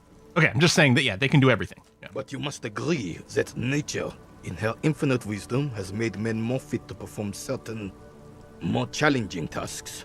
Don't you, officer? Renee, you're gonna get yourself canceled, my dude. No, I don't think there's any evolutionary inequality at play here. I guess that's true. Challenging tasks. Really, officer? Match an average woman against an average man in a dark alley and see who comes out on top. I mean, there is a physical strength difference. Gender equality is a very noble, very modern idea. But in real life, primal roles prevail. But I do not wish to discuss this matter further. Sure. I don't want to discuss it further either. Yes. Seem to be playing a crater. The terrain here provides an interesting variety to a familiar game. Has everything to do with the bullet holes you're seeing around here? Yes. It was left by heavy artillery fire.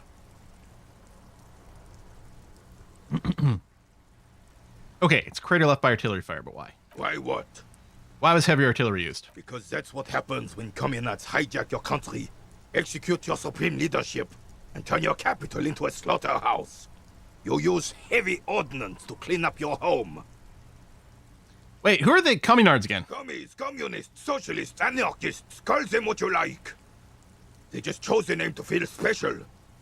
Senseless sentiment. Oh, they chose that name themselves. Okay, I was always wondering if it was, like, in this game, it was a negative thing. Like, Renee says cop is a bad, like, I can't remember how you worded it, but, like, a bad term. It's like, what? Okay. Did you use artillery fire against them? Sadly, no. It was the foreigners who brought them to their knees. We fought valiantly.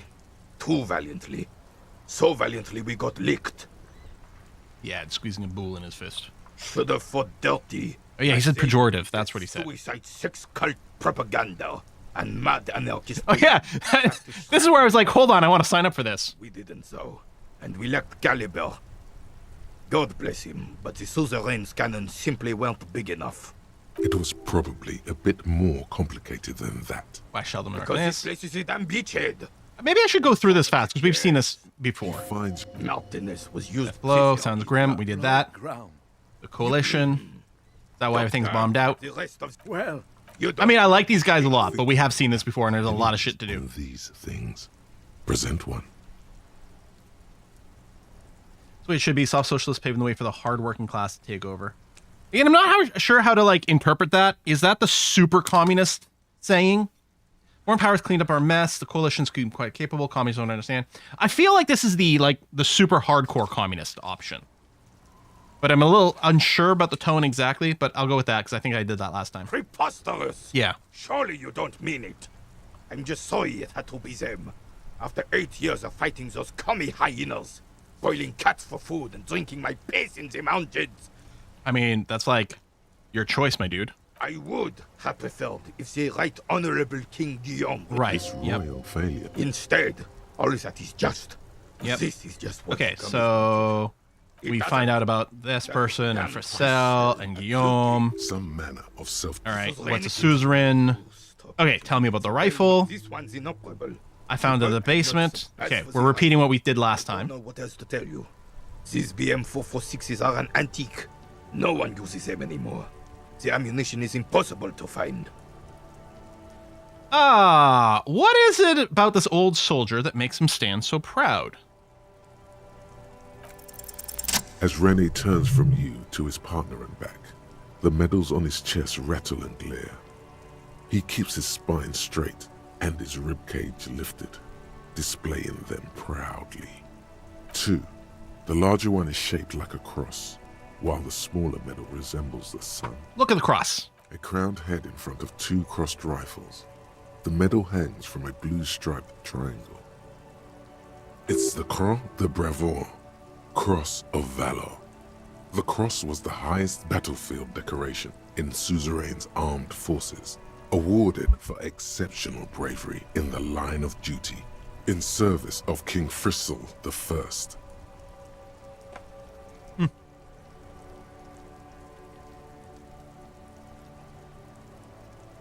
All right, thank you, Parduk. I'm going to save the rest for after the stream.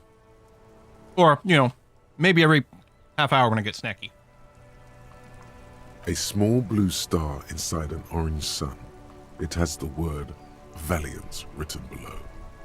The setting sun was a decoration used to distinguish seasoned combat veterans in service of King Frissel I during the Revolution. Croix de Bravoure and the setting sun. Did you get them for bravery? Killing communists? It's a conflicted topic for the old veteran. There must have been a number of controversial episodes in his service days. Whoa! Yeah, that's what I was going to say. Bravery. I'm sure. But I know this uniform's reputation. You are also wondering if I got this for raping women or killing babies. I mean, apparently my character was wondering that because those were conversation options.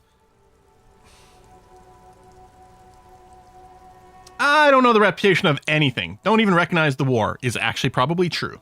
Son, we should never forget our past. Lots of mistakes were made back then, but there were also lessons. Forgetting those times means the mistakes were for nothing. That all those people died for nothing. Whoa. Sounds like you're about to open the gates of conversation. This man will literally talk your ear off if you let him wander off to memory. Let's do it. So what did you get the medals for? For doing my duty in the heat of battle. For looking my mortality in the eye. When men like Gaston here hid in the bushes and shot themselves. Dude! This guy's catching like shrapnel for no reason. He saved some muddy princeling who foolishly strolled into the front line in his gown of velvet and gold. Saved a princeling. It was on the first months of the revolution here in Revachol. Unrest was spreading like wildfire. Marauders had taken most of the Couronne and were getting really ambitious. King Frissel thought he could end it all in one decisive strike. Sent his cousin, Drisson, to put an end to the unrest. Alas, the young Drisson was all piss and no vinegar, wearing a tunic of purple velvet and cockatoo feathers. Cockatoo feathers. Even his rifle was gold-plated, shone from 5 clicks away. Can you imagine the asininity? So what happened? To keep the long and bloody story short, Drisson marched us against the partisans in Couronne. And when I say marched, I mean made us walk into captured enemy territory, single file, like toy soldiers, while he rode in front on his giant red stallion. The rebels were smart. They let us come real close before opening fire. Suffice to say, it was carnage. Pretty damn clever indeed. I got shot in the left shoulder and went down. Just a flesh wound. But just as I turned over, the prince fell into the mud next to me. He was missing his lower jaw. Then his horse, driven mad by the noise and smell of gunpowder, stepped on my leg and shattered my knee. Jeez. Hang on to the story. Veterans get sentimental after such retellings. This might yield something useful. Okay, then what did you do? I grabbed my sidearm and shot the beast in the head. Then everything went black. Capitaine Arnoux, le fléau des chevaux. The flayer of horses. The bane of horses. When I came to, it was all over. It was just me and Joyce Tresson, gurgling in the blood-soaked mud right next to me. The dink had taken numerous flesh wounds and lost a lot of blood. But despite missing his jaw, he seemed hesitant to die. Tougher than he looked, that one. I'd give in. I'd give up. Can't imagine living with my jaw. He didn't. I hoisted the prick on my back and started crawling. Kept going until the 59th Cavalry picked us up. Through some miracle, we both survived. And the joyless freak convinced Frissell to give me a medal for not leaving him to die in his own blood, piss and shit. He was the commanding officer and I was on duty. Just doing my job. Shouldn't hand out medals for that. 13 months later, I received the Sun for distinguished service. It's not worth mentioning. Thanks for the story, Renee. Bah! There were many such stories in those days. Many such men, too. True Revacholians. Men with backbone. Oh, yes, René, yes. Men were bigger, girls were prettier, and everyone wore the fascia. Lord, please, bring those days back, if you can. I'm not getting into this with you again. Are you two friends, or...? Officer, was there anything else? You should try to come up with a heroic story of your own. Impress this old soldier.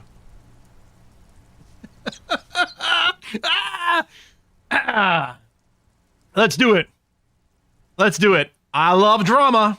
Renee told you his war story. Now impress him with your heroics. This is a red check. Cannot be retried. 8% chance of success. I failed. Unfortunately, there doesn't seem to be anything worth mentioning among your achievements. You should resort to good old lying. I had a dog, Fifi, took her fishing one autumn, but the boat rocked and she fell and jumped after her. Renee, I'm ex-Army too. Special Forces, Black Ops, Secrets. No.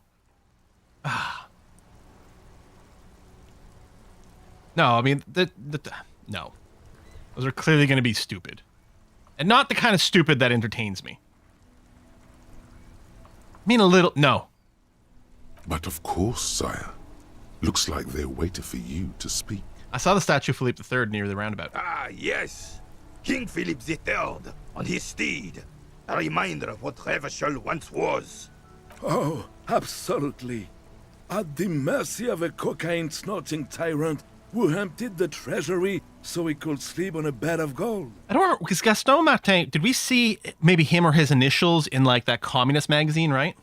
A superpower, feared and respected. A testament to what this country can be under the leadership of a true king. Someone who knows how to rule. Yeah, what was that about cocaine? Oh, old Philip was a big fan of the purple nose candy the nobility loved so much. A cocaine connoisseur of sorts. His egocentricity is borderline legendary. You can't even take responsibility for yourself. How could you fathom the responsibility weighing on the shoulders of a ruler? That's why the Philippian kings use cocaine, for clarity of vision, to aid in their work. Regnum cocainum, Revachol's finest years. Wow, they use cocaine for clarity of vision? Where can I get some? Philip III was even brought into this world with the help of cocaine. The court made him administer the dose to his mother. We didn't get this last time. Labor. And it is well known that with the help of cocaine, only the purest, of course. I don't think we got this. He was able to connect with higher realms. Higher realms. Oh, wait. No, okay. That sounds familiar. It all makes sense. I might have talked over the court medic bit. He's just making excuses for the king's habits, isn't he? What's that about higher realms? Sounds interesting. It's really not. Please, do spare us the cocaine fairy tales. How should a true king rule? Decisively, without fear of offending the sensibilities of the frail and weak-minded among his subjects. This is something the insurgents never understood.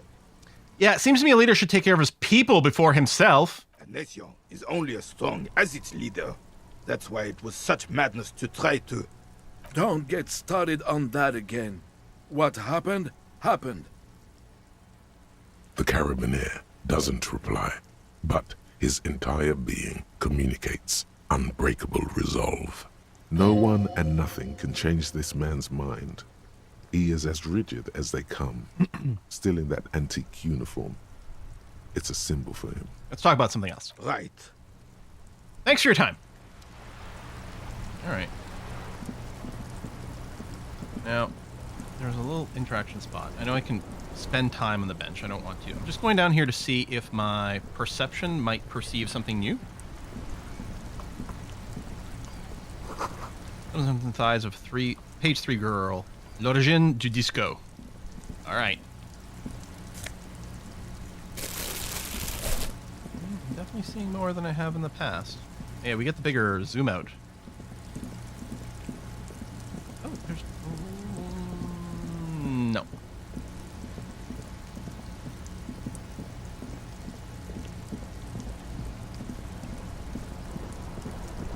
There's probably some stuff I can pawn. I don't need the cash right this second. So I'm going to wait. Damage looks like couldn't cause an earthquake. Oh, yeah, the crack. Maybe the sea monster did this to the plaza? I don't know, where all the shelling and explosives. Enormous bulls worthy of a real man. Mm-hmm. Okay. Alright, I kind of think I might do some reading. Now, do I have the bird book?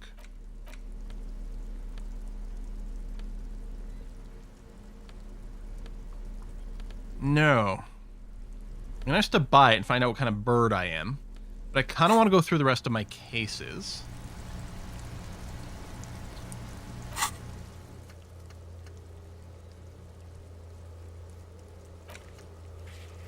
Perform ballistic analysis on the bullet. Yeah, I'm gonna wait for the rep. I'm gonna wait for this. Cook-do's in the bookstore. I mean, can I just do that without buying the book? I can't remember. Did I try to do that? It is late enough to sleep. You know what? Here's what I'm going to do. I'm going to go to my room. I'm going to read through the rest of my case files, and then I'm going to go to bed. That's what I'm doing. Oh, I can look out the window again as well. Again, you find yourself looking at that big old window. Not time yet. Well, I'll try it anyway. I can re-roll it. Maybe we'll get a crit. Nothing, as always. Keep at it. There must be a reason you've looked out this window so many times. Still got some XP. And this back door again? If there's anything. You see a heavy steel door with a prominent... The cobalt blues. The door does... Alright. I know I don't have to be... Oh! Feels right, you belong here. Yeah, I do.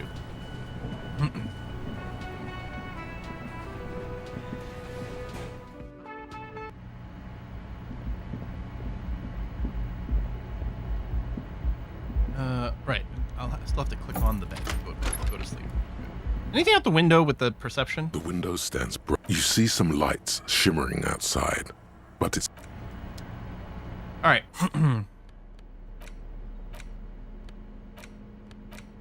It's the ledger you found in the trash. Read a case file. It takes about half an hour to piece one together, using the system you've developed. The unsolvable case. AKA Leslie and Burke. AKA the public indecency drunk and the property damage drunk is a cursed case. It has been passed from unsuspecting officer to unsuspecting officer for 10 years. On January 29, the unsolvable case made its way to you. Why you accepted it, it is unclear. Every officer, and indeed most civilians in Jamrock, know it's unsolvable. I'm having a piece of sushi. Ah.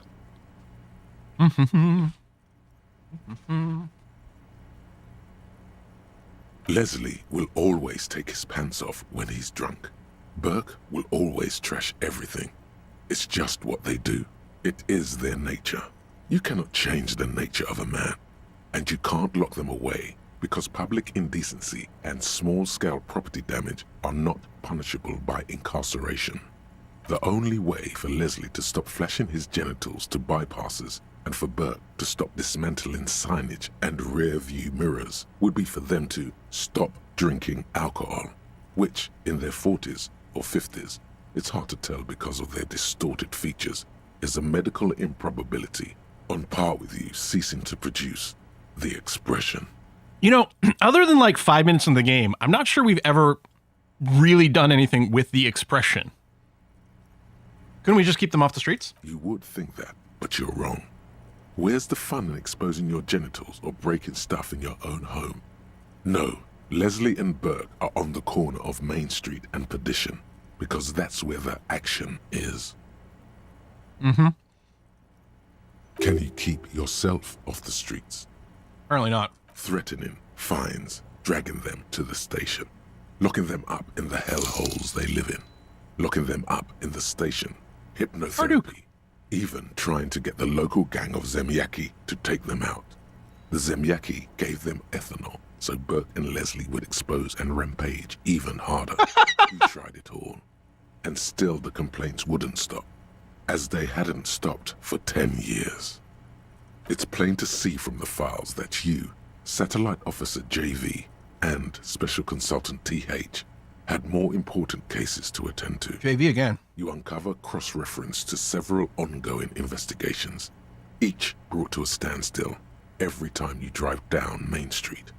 Because there they are, on the corner of Perdition. And what is Leslie doing? Leslie, public indecency. Good, you're learning. If the files are to be trusted, that's all there is to it. That and Burke breaking things, and the fact that they're both drunk. I should have put in the wrong answer. Then again, so are you.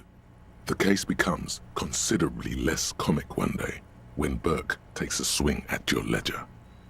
Ooh, how dare you? Is that why it's cracked? He must have it confused with the property he likes to damage. But the joke's on him. The officer is also drunk. Way more drunk than Burke there. Uh-huh. Let's be fair, you also have party eyes. You slam the hardened plastic board in. Party eyes is being high, right? Proceed to beat him unconscious with it. Wow. In the process, the ledger sustains damage. The compartment within, reserved for permeable documents, is jammed shut. You stop your assault on the now unconscious Burke to open it, but are unable to do so. The officer began to cry, reports Leslie, who, at this point, is tending to Burke. I'm crying. He came at us, and at us. I think he was trying to kill Burko. While trying to kill Burko, you slowly come around. The permeables compartment is open. You've smashed it open on poor Burko's kneecaps. The good news is, Burke can't walk anymore. Okay. Can't get out of his apartment, an invalid. With Burke to tend to, Leslie cuts back on the indecent exposure. Maybe he flashes his genitals to Burke. Who knows? But both drunks are off the street. The complaints stop. The unsolvable case is solved. I'm a good cop. Which is also why the officer responsible narrowly escapes a disciplinary hearing. The end. Do you want to read another one? Yeah, the square bullet hole murders. It would be very interesting to read about these, wouldn't it? I mean, there seems to be a square-shaped entry wound in the victim's forehead. She's been sitting there for weeks, on her rocking chair, with a square hole in her skull, staring at the wall, her mouth agape. But? That's all you got. From the half hour you spent piecing it together, all you know is the entry wound was square-shaped. You never found the bullet. And then another body showed up, also with a square hole in his forehead. Sequence killer? Who knows? Those pages are missing. What next? Don't worry. One day. I wonder if it's going to come back in this game. One day you may still catch the man with the square gun. couch in an unexpected location. Some assholes brought their couch outside and hung out on it. In the middle of the street, on the roof, on the hillside by the motorway. You know, at an unexpected location. They were young, and they thought they looked cool on it. They look really cool, like a rock band. Yes, as you said here, insufferable rock and roll assholes. Young people are the worst. They are the worst. Anyway, you got a complaint about the damn sofa, or couch, or whatever it was. They were leaving it out in all these unexpected and whimsical locations. They took it to where they also took photos of themselves on it, and smoked cigarettes and drank coffee because they felt it's intellectual. Cigarette butts, coffee cups, stupid couch. You had to clean it all up, and you did. So congratulations to you. Case solved. Did I ever catch those guys? I mean, it sounds like the guys were doing it pretty publicly. No, you didn't have time for that. These notes show that you have what is called a real goddamn job. You don't have time to be chasing down the couch assholes. You have a real job to do. All right. What next? The murder at the hookah parlor. Murder. Tum-tum-tum at the hookah parlor was a case originally assigned to an officer called Joseph Mills, who is now dead, of circumstances completely unconnected to murder at the hookah parlor. Beaten to death by a throng of Villalobos gang members when him and his partner J.M., only initials mentioned, answered a call one night. It's a sad story, and it isn't really represented in your case files. Stop stalling and get to the murder at the hookah parlor. So Joseph Mills, whose initials are JM, had a partner with the initials JM. I can't remember the names of all the people that we overheard on the radio a million years ago. Joseph Mills was on this case that he just couldn't solve, was doing it solo, said it was a real nutcracker, a real brain twister, was on it for, like, a month. The captain got impatient. Shit or get off the pot, Mills. Mills didn't get off the pot. Not yet. He kept at it for a couple of weeks more, racking his brains, running with every theory, as outlandish as they seemed. Still couldn't solve the murder at the hookah parlor. Tough case, he said. Toughest he's ever had. Wait, was Joseph Mills a good cop? No. He was awful. Awful sense of humor, too. The worst jokes you've ever heard. Really rapey.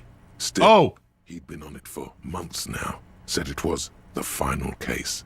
Said it was uncrackable. That murderer vanished into thin air. That goddamn hookah parlor was all he talked about. Okay, so the case is handed to you because Mills isn't getting anywhere, and you look into it. Here's the setup. A young man is found dead in a hookah parlor. You know, those places where you go and smoke bubblegum-flavored vapor all day.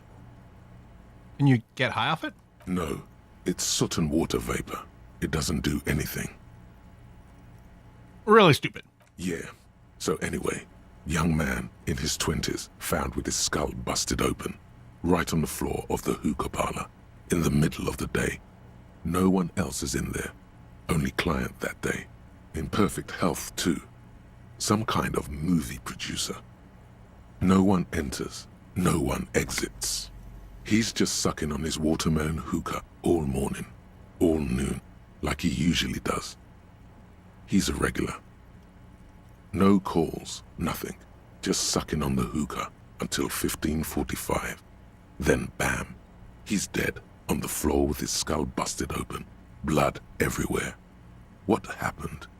How can it be? How can it be? Mills has no idea. Invisible assassin. Movie deal gone sour. Girl at the counter did it. Nothing fits. Eerie. Man just dropped dead. So you go to the parlor. You see cushions around the table. Tables low, heavy, really sharp edge. Oh, the tables got a sharp edge. Sorry, I thought he was saying the cushions had a sharp edge. Like, how does that work? He sucked hookah, stood up, passed out, hit his head on the table, and died. See? You can't even read the thing without solving it. Yeah, it was that. Turns out hookah does do something. It turns off your brain's oxygen supply, and you don't notice it until you get up to go to the bathroom. What was he doing there for 6 hours? Smoking hookah. Didn't you hear? I don't know. Trying to come up with a movie script, maybe. Anyway, that was Murder at the Hookah Parlor. Joseph Mills wasn't a good detective, and about 30 minutes has passed, piecing it together. Next. Not much has changed in the meanwhile. A bunch of sodden arson, petty theft, spousal abuse, handwritten You don't exactly... Well, that's done. That's done. That's done. Okay. Would have been nice to use that time fast forward to maybe advance, you know, some more other thoughts, but that's all we've got. It is 11:15. I guess it's time to go to bed. It seems fine. Yeah, we read that. We read the pale thing, which had glitches and things. The map, tattoo photo. All right. Yeah, let's go to sleep. The bed is still cold from the broken window, and not too. Yeah, there are a lot of bottles around, but I can't pick them up for tar. Just part of the background. Oh, I can pick up that one. Hold on. And that one. Okay, I can't pick up this one. The bed is still cold. No, no, no, no.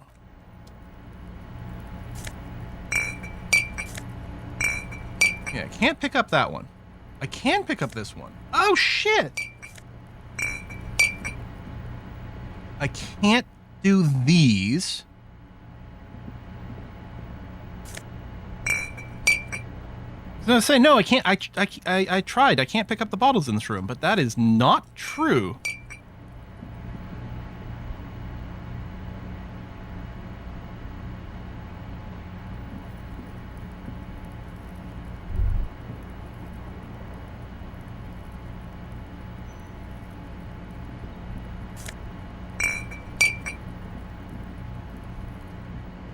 There's still one there, but it's not clickable. Okay, I think that might be it. Now, someone said... The door is closed. I'm still a little weirded out about going in here, but, like...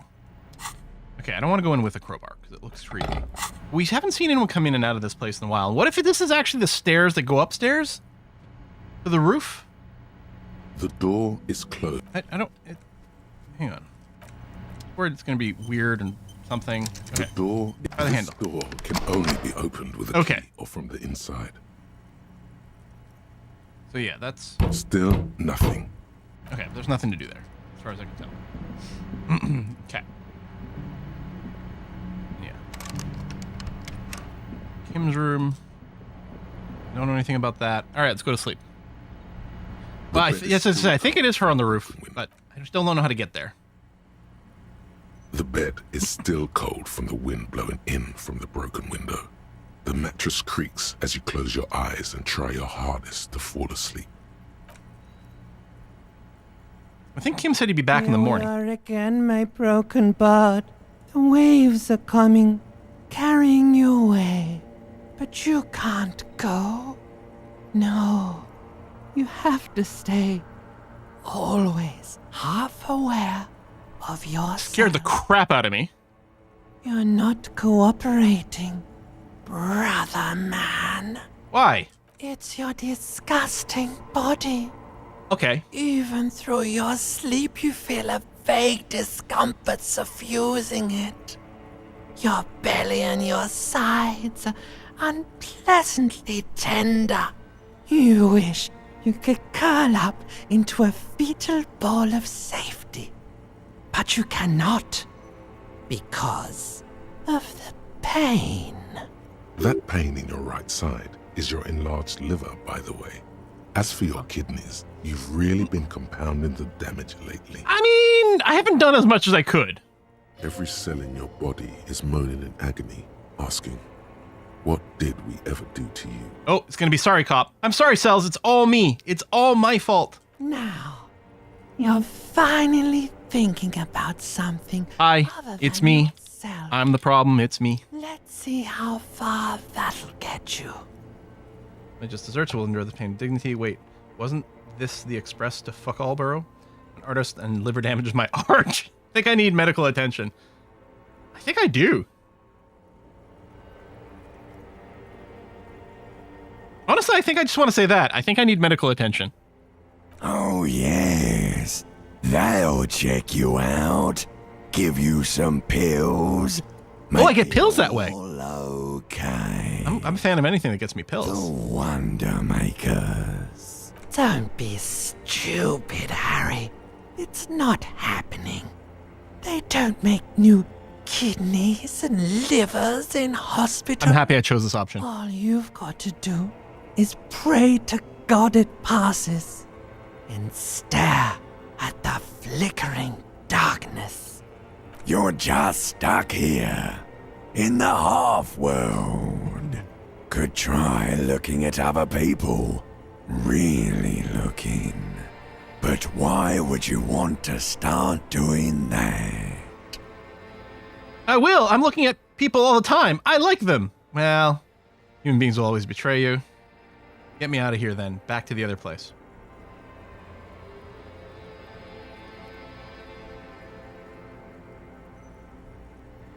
I'm gonna go with 2. I don't know if I like them. Sure you do. They're all But we'll so pretend. friendly, aren't they? Some of them are. Some of them are nice. Actually, yeah, most of the people we've met in this world are fucked up pieces of garbage, but you know. At least they're interesting. That's true. Each one has a process just like yours, running in the space between. They are interesting. Years, full of secrets. People are beautiful, statuesque, parodies and Ice Lady is tributes really of cool. themselves. A great democracy of creatures. And the little girl who was working outside the bookstore. What do you think you're doing right now? Coming to some greater awareness? Look at all these lights blinking in and out of existence. Thoughts! You're just pretending that you're asleep, even to yourself, while the world goes on without you. Let it. Let it. But it never seems to let you go, does it? Time to rise and wipe that shining sweat off as best you can. Gather your bearings. Rock and roll. Rock and roll. Rock and stone.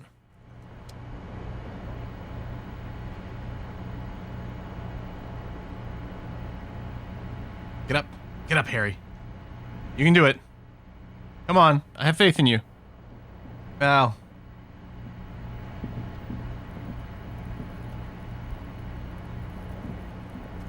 Faith might be a little strong.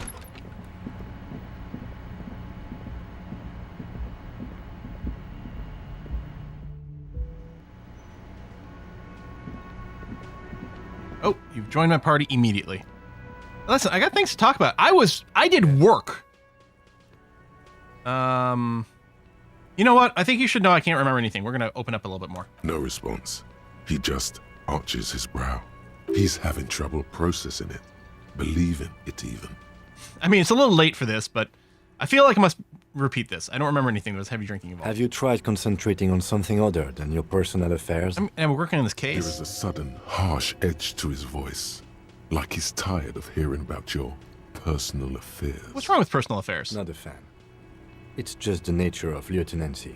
The RCM deploys a self-styled structure called the Decomptage as its chain of command. Every lieutenant is responsible for 2 sergeants and 8 officers. That means the average lieutenant has to deal with quite a few personal affairs. Even you know this. What should I concentrate on? Try work. The case at hand. It Yeah, can fine. focus on other people's troubles, not your own. That is a relief. A moment passes. The lieutenant Tell me about the What do you case want again? to know? No. Good. Okay, it feels like there should be some stuff to follow up with here, but all right. Whatever. Yeah, the bird. Measurehead, no. Backyard wall? Oh, yeah, the wall. Okay. But we got to go interview that lady. Now, out of curiosity, like, this isn't, like, doable again. You find yourself looking at that big Yeah, old so window. what I'll have to do is I probably will end up putting another point in perception, especially because it could let me take the visor off. that would let us redo this, and then for the next redo, I'll try to do the right time. I'm surprised you're not prompting a conversation, though, buddy. Okay. Oh, there were new people in the cafeteria to talk to? All right, let's take a look around. But then we're going to go and talk to the lady on the boat. Because that sounds... Oh, maybe if we inspect the bullet with Kim here. That's a good idea. That's a really good idea. What happens if we do this? The bullet is still There it safely sealed away in a plastic bag bearing the RCM stamp. Kim, take a look at this. This jacketed bullet close to 5 millimeters in diameter. A jacketed bullet. Okay. It would have been shot from a military-grade breech-loading rifle, not from a muzzleloader like those typically found on the streets of Martinez. Highly unusual. The people of Revachol haven't carried breech-loading weapons like this for nearly half a century. Even the RCM uses ordinary unjacketed conical bullets. This is strange. Very strange. I like this, officer. Strange means unique. Yeah, I agree. It means incriminating. We need to find the gun that shot it. Yeah, we could talk to the fixer now and we know her name. That's true. That won't be anytime soon. This'll have to be one of those epic tasks that's open for a while. Look at these traits! +4 because we have a similar rifle. We have the name from talking to the Petanque boys, and the encyclopedia check. A rifle, revolutionary period. Your bullet looks to be an old 4.46 millimeter from the surplus left over from the turn of the century. Probably an antique or a retrofitted antique. The 4.46 caliber was widely used with the Belmargrave rifle, a Revacholian manufacturer. The BM dominated the battlefields of the Insulindian theater of the anti-centennial revolution 50 years ago. Incidentally, you have just such a rifle with you. The dusty old thing you found hidden in the basement below the commercial area. It's unusable, sadly. If it were, the bullet would probably fit the chamber. Is anyone still making these rifles? No, but Zeliger, a major firearm manufacturer, ended up with a surplus after the war. So there are still a lot of these old military rifles floating around, usually broken. The quality was appalling. Who uses Belmargrave rifles these days? Antiques enthusiasts, guerrilla fighters in distant countries, a few lucky jamrock bangers. You're looking for the same thing you found in that hidden weapons cache, only in working order. What are you thinking? Bullet? I think I know where this came from. Dangle the bag thoughtfully. Okay. And? The shot probably came from a Belmargrave rifle. An antique. That makes sense. There can't be many breech-loading rifles floating around in Martinez, or anywhere in Ravachol, really. Probably a good thing. I have to hand it to the monarchs. It's quite admirable that they took the advice of criminologists last century and banned the use of breech-loaders in peacetime. Gun control? What kind of commu-fascist country do we live in? Some new RCM recruits get impatient with their muzzleloaders once they've trained with military-grade weapons, but they realize it's worth it in the end.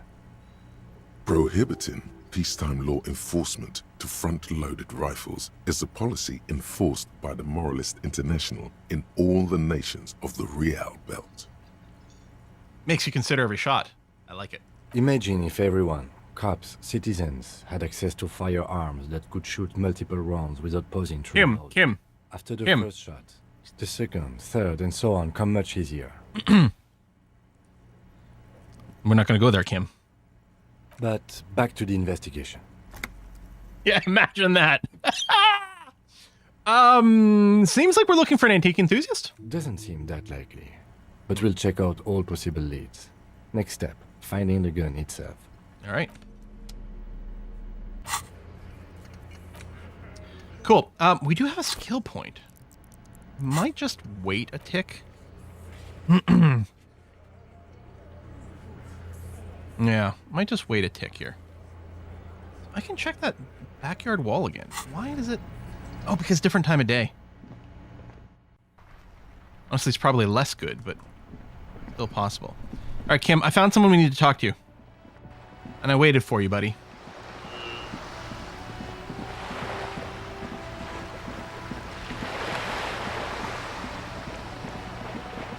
I bet you it's, yeah, worse, but possible. I still missed all the people. That's right. An ordinary wall. Nothing to see here. Yeah. Why? Why must we stop to look at this wall every time we pass by? We have business to attend. Dude, you weren't even here last time. I'm just too excited to go and talk to this lady.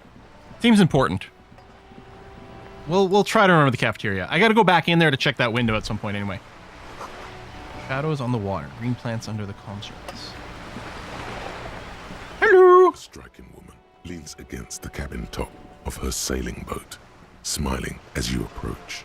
Her green raincoat glistens with droplets. A silk scarf is tied around her throat.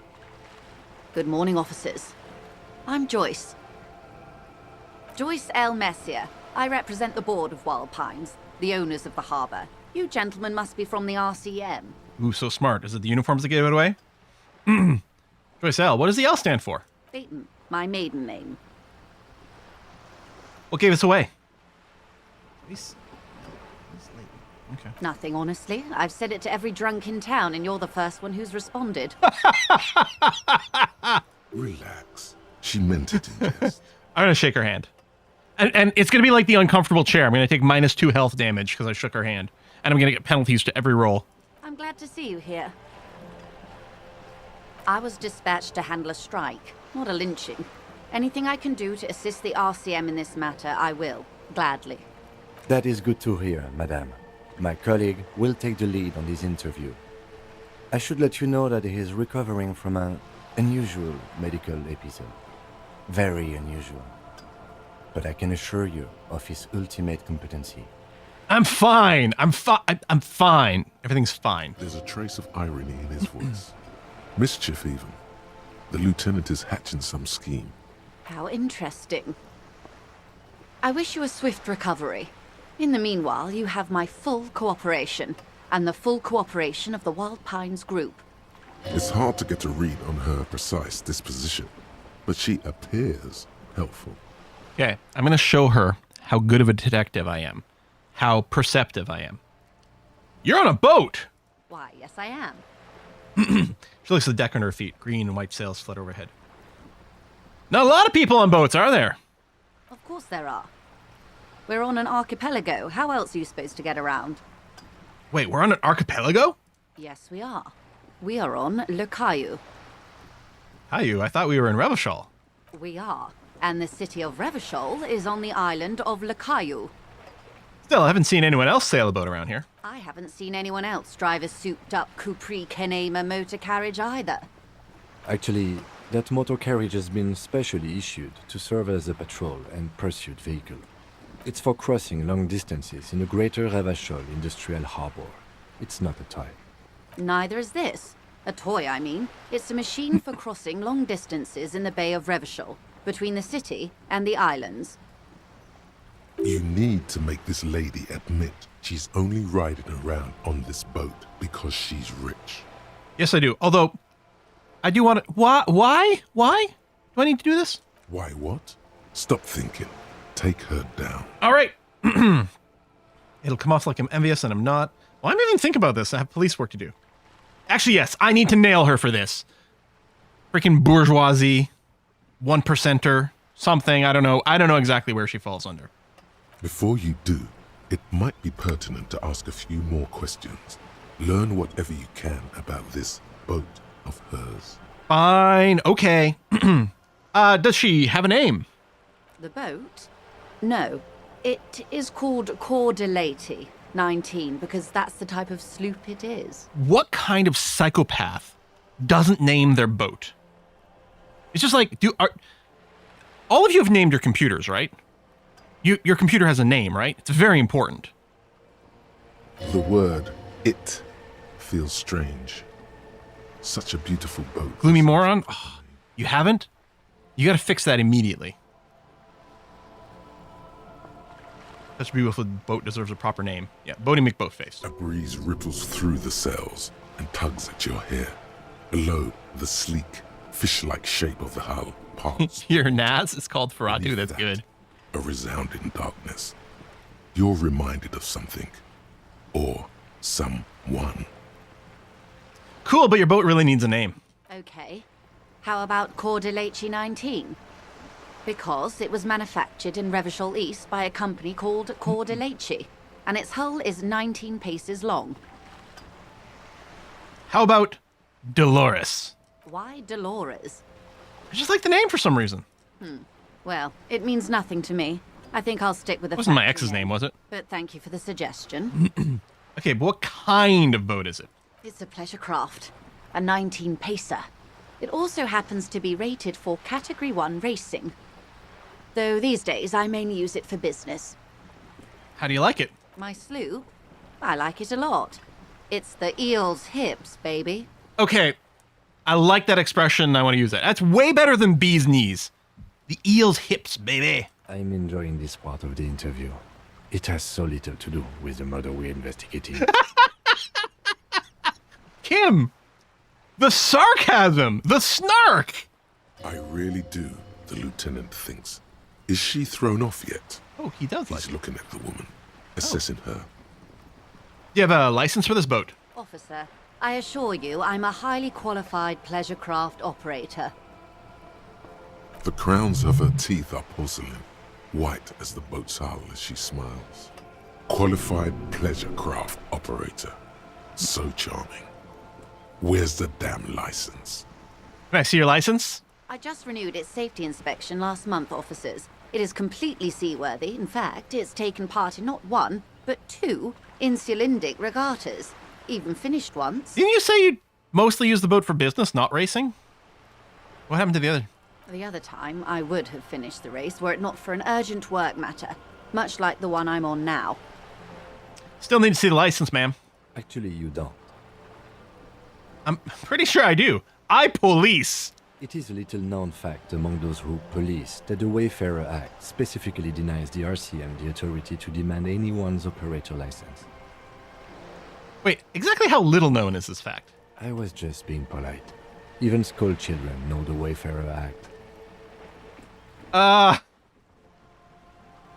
So we can't pull over random civilians, demand their papers? That's weak. Unless it's their passport. No. Do you want to ask for the lady's passport? Yes, I'm going to need to see your passport. Of course. She searched the pockets of raincoats, producing a bundle of documents in a sealed plastic bag. Look at her passport. The woman is silent, smiling while the waves lap against the hull. Eat her passport. Hand, under the plastic, a light blue passport saying, Republic of Vespa. The coat of arms has a lion and an ostrich. Seagent. The Republic of Vespa, formerly the Republic of Vespa Messina, was once a dual kingdom. An amicable... Was it a kingdom or a republic? Make up your mind. 2 constitutional monarchies. Vespa, the richer of the 2, is an occidental nation known for its proximity to the Pale and its exotic financial derivatives. Anything else? It is a stable country, and yet there has always been something ominous about its perfect stability. It's a place at the edge of the Mwindi Isola, overlooking the Obi-Sunt Isles, fracturing into there a the question? great unrest of the Pale. Look at the photo page. The woman, born in the year 3 in the commune of Revachol, smiles at you, face adorned with frown lines and crow's feet. The photo is recent. The name reads Rejoice. Oh, Rejoice. Leighton Messier. Your name is Rejoice? Yes. But please don't call me that. Well, I'm totally going to call her this from now on. Why? Joyce is much more efficient. I mean, she's not wrong. She doesn't like it. Probably a bad memory. Mean girls at school or some ancient lover. So, Rejoice, you're from the Republic of Vesper. My husband is. I have dual citizenship. A Vespertine is handier when traveling. Everything appears to be in order. She nods and returns the plastic bag to her coat. All right. Let's talk about the economics of this boat you're on. Go in for the kill. Oh my. The E word. You mean to say that it's a symbol of conspicuous consumption? That I'm a member of the ruling class? Exactly. Prossimundo, class wartime, baby. No, you're siphoning off honest Revacholian tax revenue to shifty-eyes Vespertine financiers. Kind of like this. We do get bonus XP for the left wing option. I don't know if this is like left wing enough versus, you know, class wartime. Is she siphoning off tax revenue?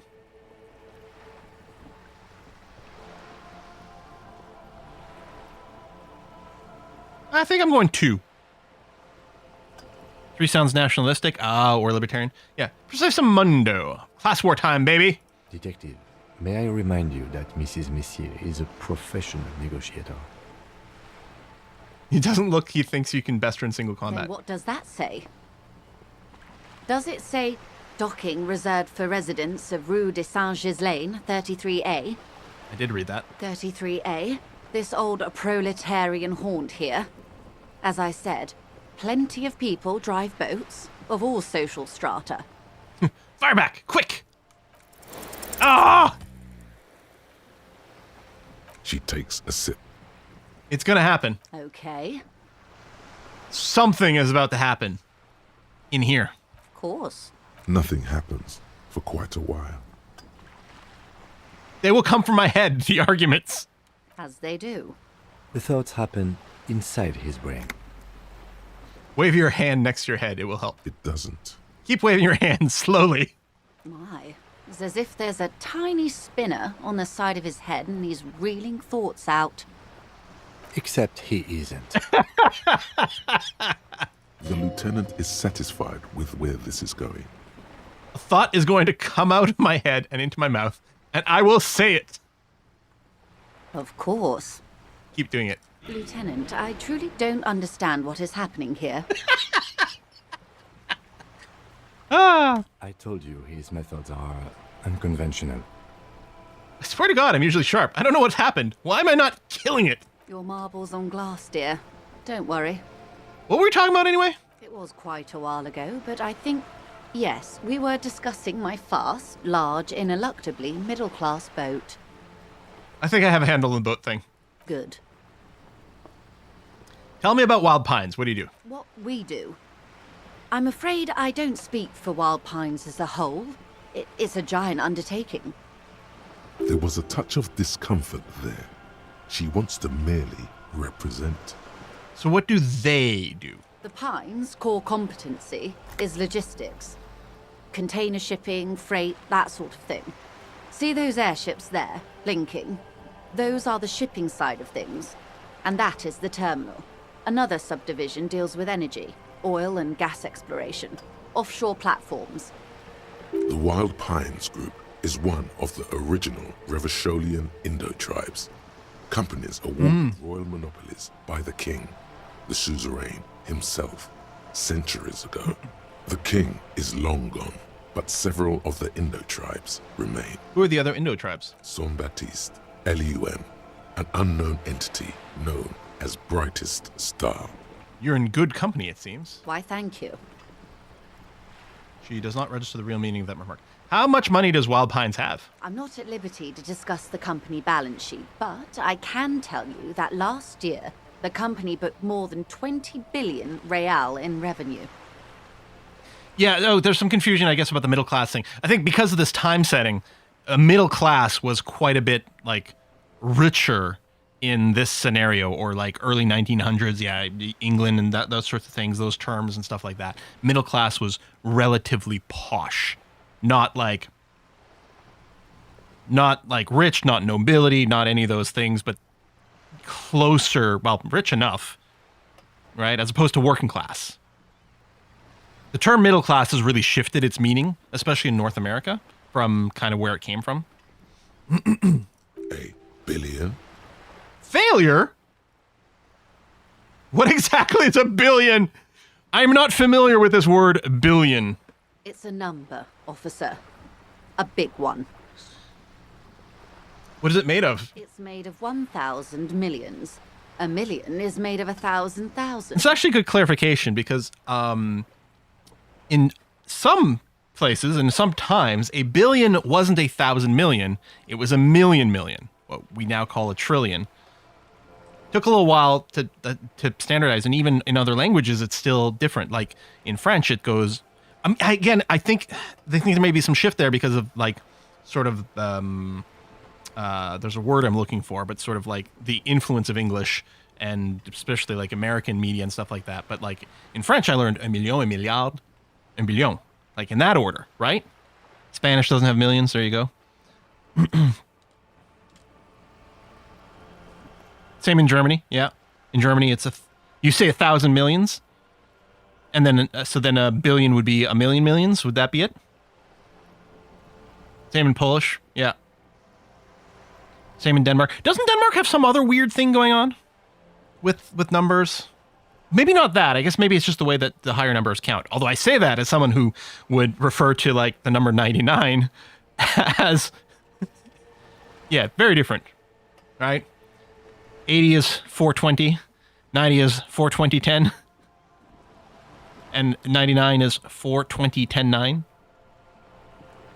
Not even 19. It's 420, 10, 9. Just because 19 is 10, 9. This 9 is literally 10, 9. Although 19 is kind of literally 9, 10, right? But spelled and pronounced slightly differently. That's it. I thought Wild Pines was supposed to be a big time. And to think, there are years when the group books losses in the billions. Wave hits the sloop. She grabs the mainstay for balance. Wild Pines employs 72,000 people, all of whom have families that depend on their salaries. It is a tremendous responsibility. Where does Wild Pines get all these billions? They started as an exploration and cargo fleet conducting trade between the Samaran and Insulindian Easterlers. So like the East India Company that never went away? Ships explored the South Seminese and charted Lormentang on behalf of the suzerain. Centuries of care, deliberation, and madness have gone into this endeavor. Vessels pass through the great unrest to re-emerge with apricots in tow. The logic of the system is totalizing. It's taken everything from its employees to build it. That's the Danish thing. 20 is half 5 20s? That's right. There's, yeah, some 20s system or something in Danish. Yeah, it probably helps start out with a royal monopoly. Not really fair, is it? You know more than you let on. Certainly it helps. I'm smarter than I look. The original Indo tribes Not by have much. failed or been absorbed. To survive, Wild Pines had to grow and adapt. No suzerain did that. Why does such a huge system want to play with a place like this? You mean aside from being the terminal's legal owners, who are responsible for moving 8% of the world's cargo? 8% of all cargo in the world. That's quite the endeavor indeed. There are no minor cogs in the system. Each terminal must be accounted for, lest the entire system break. Every hiccup in such a system means thousands lose their jobs, the world over. I'm here to assure that doesn't happen. 15th Indo tribe.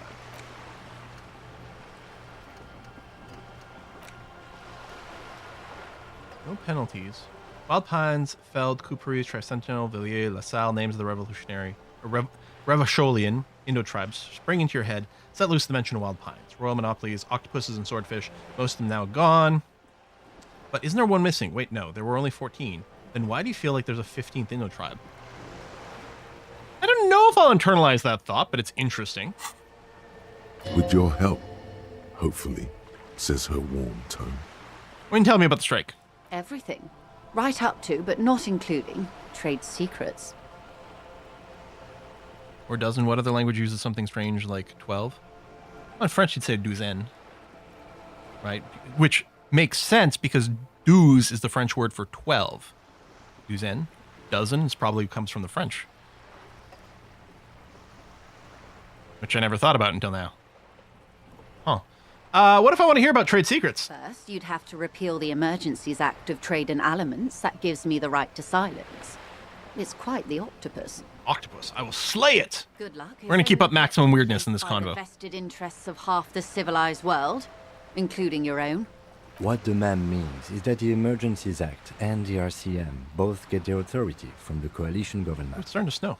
You'd be shooting yourself in the foot, in other words. Sounds very in line with us, though. But I am derailing us. You wanted to know about the strike. What's your role in this precisely? I believe the official title is Senior Labor Negotiator. In practice, I'm a grocery clerk. I relay the union's demands to Wild Pines and return with Wild Pines' counteroffer. And how are the talks going? They're not. That's the problem. The union stopped all negotiations a week ago, after that awful lynching took place. Now they won't even let me into the harbour. There's a 2-meter-20 racist behemoth blocking the gates. Oh, you mean Measurehead? Ah, he's a sweetie. Yes, Jean-Luc Measurehead. How were the talks going before the lynching? Let's say I was not making the kind of progress I'd hoped for when I first arrived. And when did you first arrive? I arrived 3 weeks ago. Yes, in the middle of February. The bay was still partially frozen then. I prefer to do these things on site, like the RCM. But the strike began in December. I wasn't the original negotiator here. I took over after Mr. Gaumont hit a wall with Mr. Clare, the union boss. Mr. Clare refused to speak with Gaumont despite concessions he'd granted the union in prior negotiations. This isn't the first time the union has gone on strike. Heavens no. There have been 2 prior strikes. Both times the union won significant concessions, including overtime pay and a medical plan. This time their demands are more, I guess you could say, aggressive. Ludicrous even. It's meant. Whatever. The means of production belong in the hands of the people. What happened to this Gaumont? Mr. Clare told him to... How did he put it? Fuck off, midget. Gaumont is short of stature, you see. Okay then. Yes. Keep in mind, this is a negotiator Mr. Clare has worked with before, and who was more than fair with him and the union. What are their demands? There are leaflets everywhere, and banners. What did they say again? Every worker, a member of the board. Most of the workers probably don't know what that means. But I like it. Then you might also like their other slogan. Demand democracy. Oh yeah, that's a good one. Oh, not hard communist enough for me. Personally, I agree. It lacks the pizzazzo of every worker a member of the board. What exactly do they mean by it, though? What's the demand? It's quite simple, you see. Every time the Wild Pines group makes a decision about what, about anything really, it needs the signature of each of the 2,200 workers in its Martinez terminal. Actually does seem insane. Direct democracy has issues in terms of implementation. Just so you understand, this is but one of 22 terminals owned by Wild Pines. Essentially, not only are they kings of the company, they are also kings of the 72,000 employees of Wild Pines Group. The king is dead. Long live the workers! That may well be. It's not up to me. I hope to I'm getting decide XP for who's those. king, but as negotiations go, it's not a swell start. What are you gonna do? I'm not sure. Naturally, I assume that was just their opening position, a hard-nosed tactic with a side of mockery. But there's been no follow-up, just the same nonsensical slogan repeated over and over again. And now, people are getting lynched, I hear. Behind the whirling in rags. A disastrous situation if there ever was one. Excuse me, from whom did you hear about this lynching? I first heard it from the boyer at the gates. The one whose very name advertises his aversion to work. I think he said it was, "Call me mañana." Call me tomorrow. This checks out. The scabs at the gate, did you put them there? The scabs?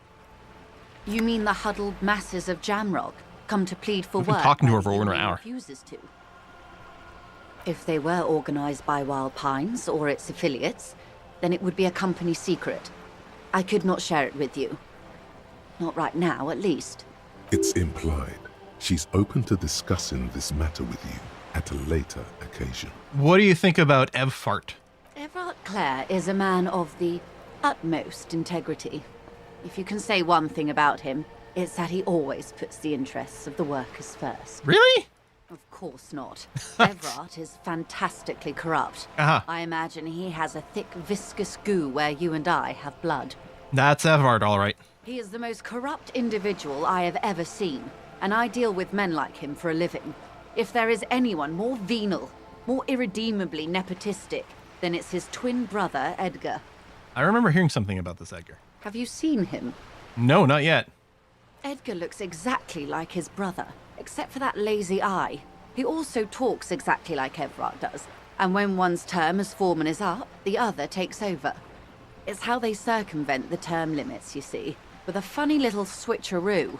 While in office, they've embezzled God knows how much of their workers. I gotta overthrow this punks. Having lived in Spain, mañana doesn't mean tomorrow, it means not today. What about the union itself outside the Brothers Clare? The Debardeurs Union was once a perfectly normal institution. 20 years ago, anyway. It must not have been easy to establish under the Emergency Act, but they did it. I can respect that. Organised labour at its best, as they say. Then something happened in the local chapter elections. The Brothers Clare came and transformed it into a... how do you say? A mob. The Debardeurs are a crime syndicate. Sad as it may be, we are forced to cooperate with them. Refreshingly honest, officer. The company has tried appeasing in the past, but I'm afraid our concessions have only emboldened Everard and his brother. And your opinion, Detective, if I may ask? I'm a curious and talkative person, you see. Would you say the Debardeurs Union is... Well, based on our decisions and what our character is building up to be, an effective advocate for the rights of local working men. Why do you think so? Yeah, Everett the Human Leech and Measurehead, this union sounds like Motley Crue. Sounds like all Revachel. I'm all Revachel too. No. Good labor men, can't fault them for a little corruption. Man, where's the answer of like, listen, I need to overthrow these Clare brothers and make the union into what it should be. Let's make the union great again. I'm guessing I'm going to go with 3. They're good labor men. Ha! A real man of the left. What else can I tell you about? 1 is implied sarcasm. I need the sarcasm tags. I also need them in real life in actual audio conversations because they don't always pick up on it. One more thing. You said something happened in the elections? I'm glad you asked. There was a woman, the previous forewoman of the union. She disappeared. Tell me more! Disappeared? Yes. On the last day of the local chapter elections, her daughter phoned in and said she wasn't running anymore. Or coming to work. Ever. End of story. I mean, 3, some kind of extortion probably, but I'm going to go with eerie. Downright haunting, if you ask me. The Wild Pines suspected foul play, but what could they do? It was a union matter. The point of the presentation is, these kinds of things happen around the Clares. Watch out when you're dealing with Also, they have very uncomfortable chairs. Thank you for your concern, ma'am. We'll be just fine. That's all I need here. Let's change the topic. Of course. How else can I help? By the way, I've talked to Ev Fart. You have? And how did you like Mr. Clare? I didn't. He's a beautiful man, beautiful and just. Again, if we could get sarcasm tags around some of these things, it might be funny. Also sarcasm. He's a bloated rainbow socialist. Can do business with him for socialists who's reasonable. Not the champion I have chosen. I wish to swear fealty to you in the cause of capital. It's not important if I liked him doing his job. I'm just going to say, I didn't. Oh, come on now. He has his uses.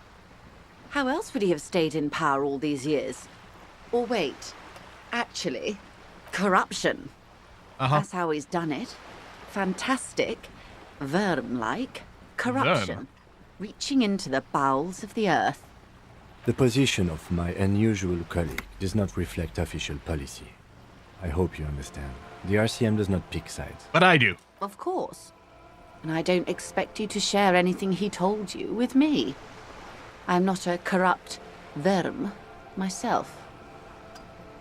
However, if you felt like discussing something... Let's off them and put me in charge of the union. How could I stop you? Are we not human? Are we not curious to hear another person's take? So Intellectually speaking, it would be quite interesting to hear what she has to say about these things. Yes, your disgusting necktie agrees completely. Let's Call yourself that. Mr. Evard is helping me find my gun. Jesus Christ, my character has no filter sometimes. Let's do it. Oh. That's so helpful of him. The lieutenant looks at you, and you can swear his jaw muscle is Oh, Kim. It would have been... Wow, how weird would this conversation have been without Kim? Unconventional police officers sometimes lose their guns. They then go around and tell people about this, to gauge their reactions. It's all part of detecting. Yes, and I'm a detective. Incredible. Simply incredible.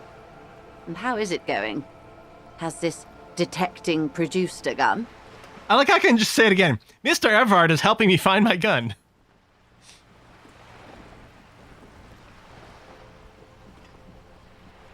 It is kind of funny. Yes. As you said. Please, don't get him in a loop. If he gets in a loop, it will last forever. Oh my god! Ask him to say something else, please. Because you can get in conversation loops in every game with a dialogue, basically. That's wrong. You don't get into loops. Of course. Thank you for the advice. I'm glad you were here to assist.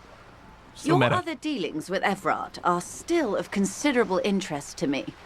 The lieutenant will be more lenient toward sharing those, hopefully. Oh. The lieutenant... I really can just get in a loop. Please, don't get him in... That's wrong. Of course. The lieutenant will be more lenient hopefully. So I don't have anything else to discuss, unfortunately. Of course, Detective. Should something come up later down the road, don't be afraid to drop by for a chat. Until then, is there anything I can help you with? What can you tell me about this lynching? Quite a few things, I'm afraid. We're going to end the stream after we're done all these conversations with Joyce here. The information I'm to share with you includes sensitive trade secrets. For the sake of my employer, I have to ask for your names and badge numbers. I know my name! Of course, ma'am. We should have introduced ourselves. I am Lieutenant Kitsuragi from Precinct 57. And this is my colleague from Precinct 41, Detective Dubois. I'm afraid Harry doesn't have his badge at the moment. I hope mine will suffice. God, it'll be so funny. On my next game, I'll like rush over here. Oh, and what happened to yours, Detective? I lost it like I lost my gun. Awkwardness washes over the conversation. The woman doesn't like this turn of events. Remember my partner told you I'd recently suffered from an unusual medical episode? My lost badge is related to it. I see. So, are you saying you lost your badge during the course of this episode? I could have eaten it for all I know. I don't remember anything. This world, the city, nothing. Or after a night of heavy drinking, I lost all memory of my life. Yes. These are all funny for their own reason.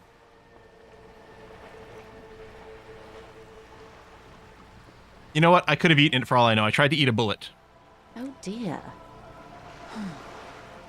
I suppose this does explain some of the more curious turns in our conversation. She must have been suspecting something for a while. What if I just been totally straight through all the conversation up until now? Would that not have been an option? As I said, ma'am, his technique may be very unconventional, but he is an officer of the RCM. Of course, I sympathize, but I'm afraid I simply can't share anything more. Oh no! Badge. Badges? Badges? We don't need no stinking badges. Hang on. She's a professional negotiator. She should be open to some sort of mutually beneficial arrangement. What kind of arrangement would it be? I mean, favors for favors. A dirty alliance of some sort. Well, I'm pretty dirty, even though I took a bath. Consider this. Perhaps she has been planning it all along. That you convince yourself into colluding with her. 92% chance. We are 100% going to fail this. Easy. Just offer her a favor. Like I said, nice and dirty. Surely there's some other way to demonstrate our law enforcement credentials. I will be frank with you. If I'm going to break protocol, I need to be able to justify it to my superiors. They're going to want to see something very tangible. You're in, but expect her to drive a hard bargain. Like what? Reports from inside Terminal B suggest it's a hub for the local drug trade. This like is drugs. an open secret in Martinez. The Union controls the terminal, so it goes to reason. The company has tried looking into this matter before, to no avail. Perhaps someone with your authority and resources might turn over the right stones. Or you can recover your badge. Though if I may be blunt with you, it sounds like that may be a lost cause. It's day 3. The bridge should be open. Detective, a word in private before we continue. Stop telling everyone you're missing your shit. Excuse me for a moment, madam.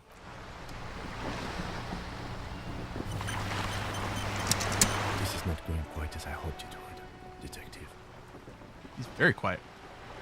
How did you hope it would go? Honestly, I was expecting you to use your unorthodox technique to keep her off balance, and not volunteer us to be her henchman.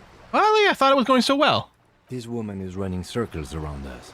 She might have known about your misplaced badge all along, or she's simply an adept improviser. Either way, we've played straight into her hands. He doesn't let it show, but there is a limit to how much the consequences of your unprofessional behavior can cost the investigation. What do you propose, that we don't investigate the drug trafficking? No. If there is reasonable suspicion, we must investigate. Otherwise, she could claim we're siding with the Union, or that we are on their take. Well, they did get 25 bucks. What I propose is, we ask her, then we investigate, briefly. But do not share the outcome of this investigation with her. We tell her it's done, and demand for her information on the lynching. We could just, find my badge. Oh, that would be fantastic, but do we have the time?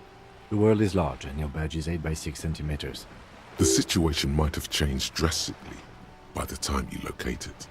Time is of the essence. You could request a new one from the station, but that would literally take months. I'm sorry, cop, for putting us in this situation. I'll handle it. I'm sure you will, detective. And her proposal was likely part of her design. Yes. Knowing this does not really change our position, however. All right, let's go back here. Okay, it is 4. We're going to put a cut in here because I don't know how much of our conversation is going to go on with her. Although I suspect we're nearing the end. And yeah, I think it is the 3rd day, so I think that means we will be able to go and possibly go through that, lower that bridge and cross to another section of the land. I wonder if that was really Kim saying that, if you really keep fucking us up this much, you will lose the game and not be able to solve things. Which is entirely possible. But yeah, it is Wednesday, my dudes. And find the other husband, yes. So we're going to wrap it up here. We're going to raid A Kiss for Luck, who's doing a special Minecraft activity, I think, on her stream today. We're going to return Monday with more of this. Also on Monday, I believe A Kiss for Luck will be starting her own playthrough of this, which I'm very excited for.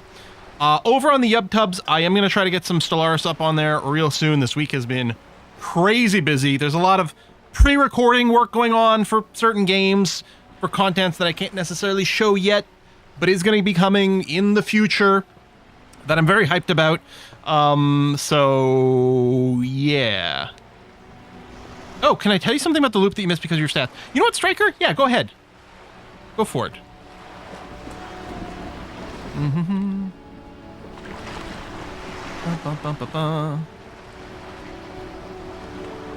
But we're going to start the raid on Kiss for Luck right now. And yeah, we'll see everyone on Monday, but I will keep an eye on the chat for what Striker says here as we wrap this up. Thank you very much for watching, folks. I'll see you in a couple of days. Bye-bye. With low enough logic, you actually get stuck in a loop with your stats have to restart you, dealing damage to you. Oh, that's funny. That's really funny. All right, bye-bye, everyone.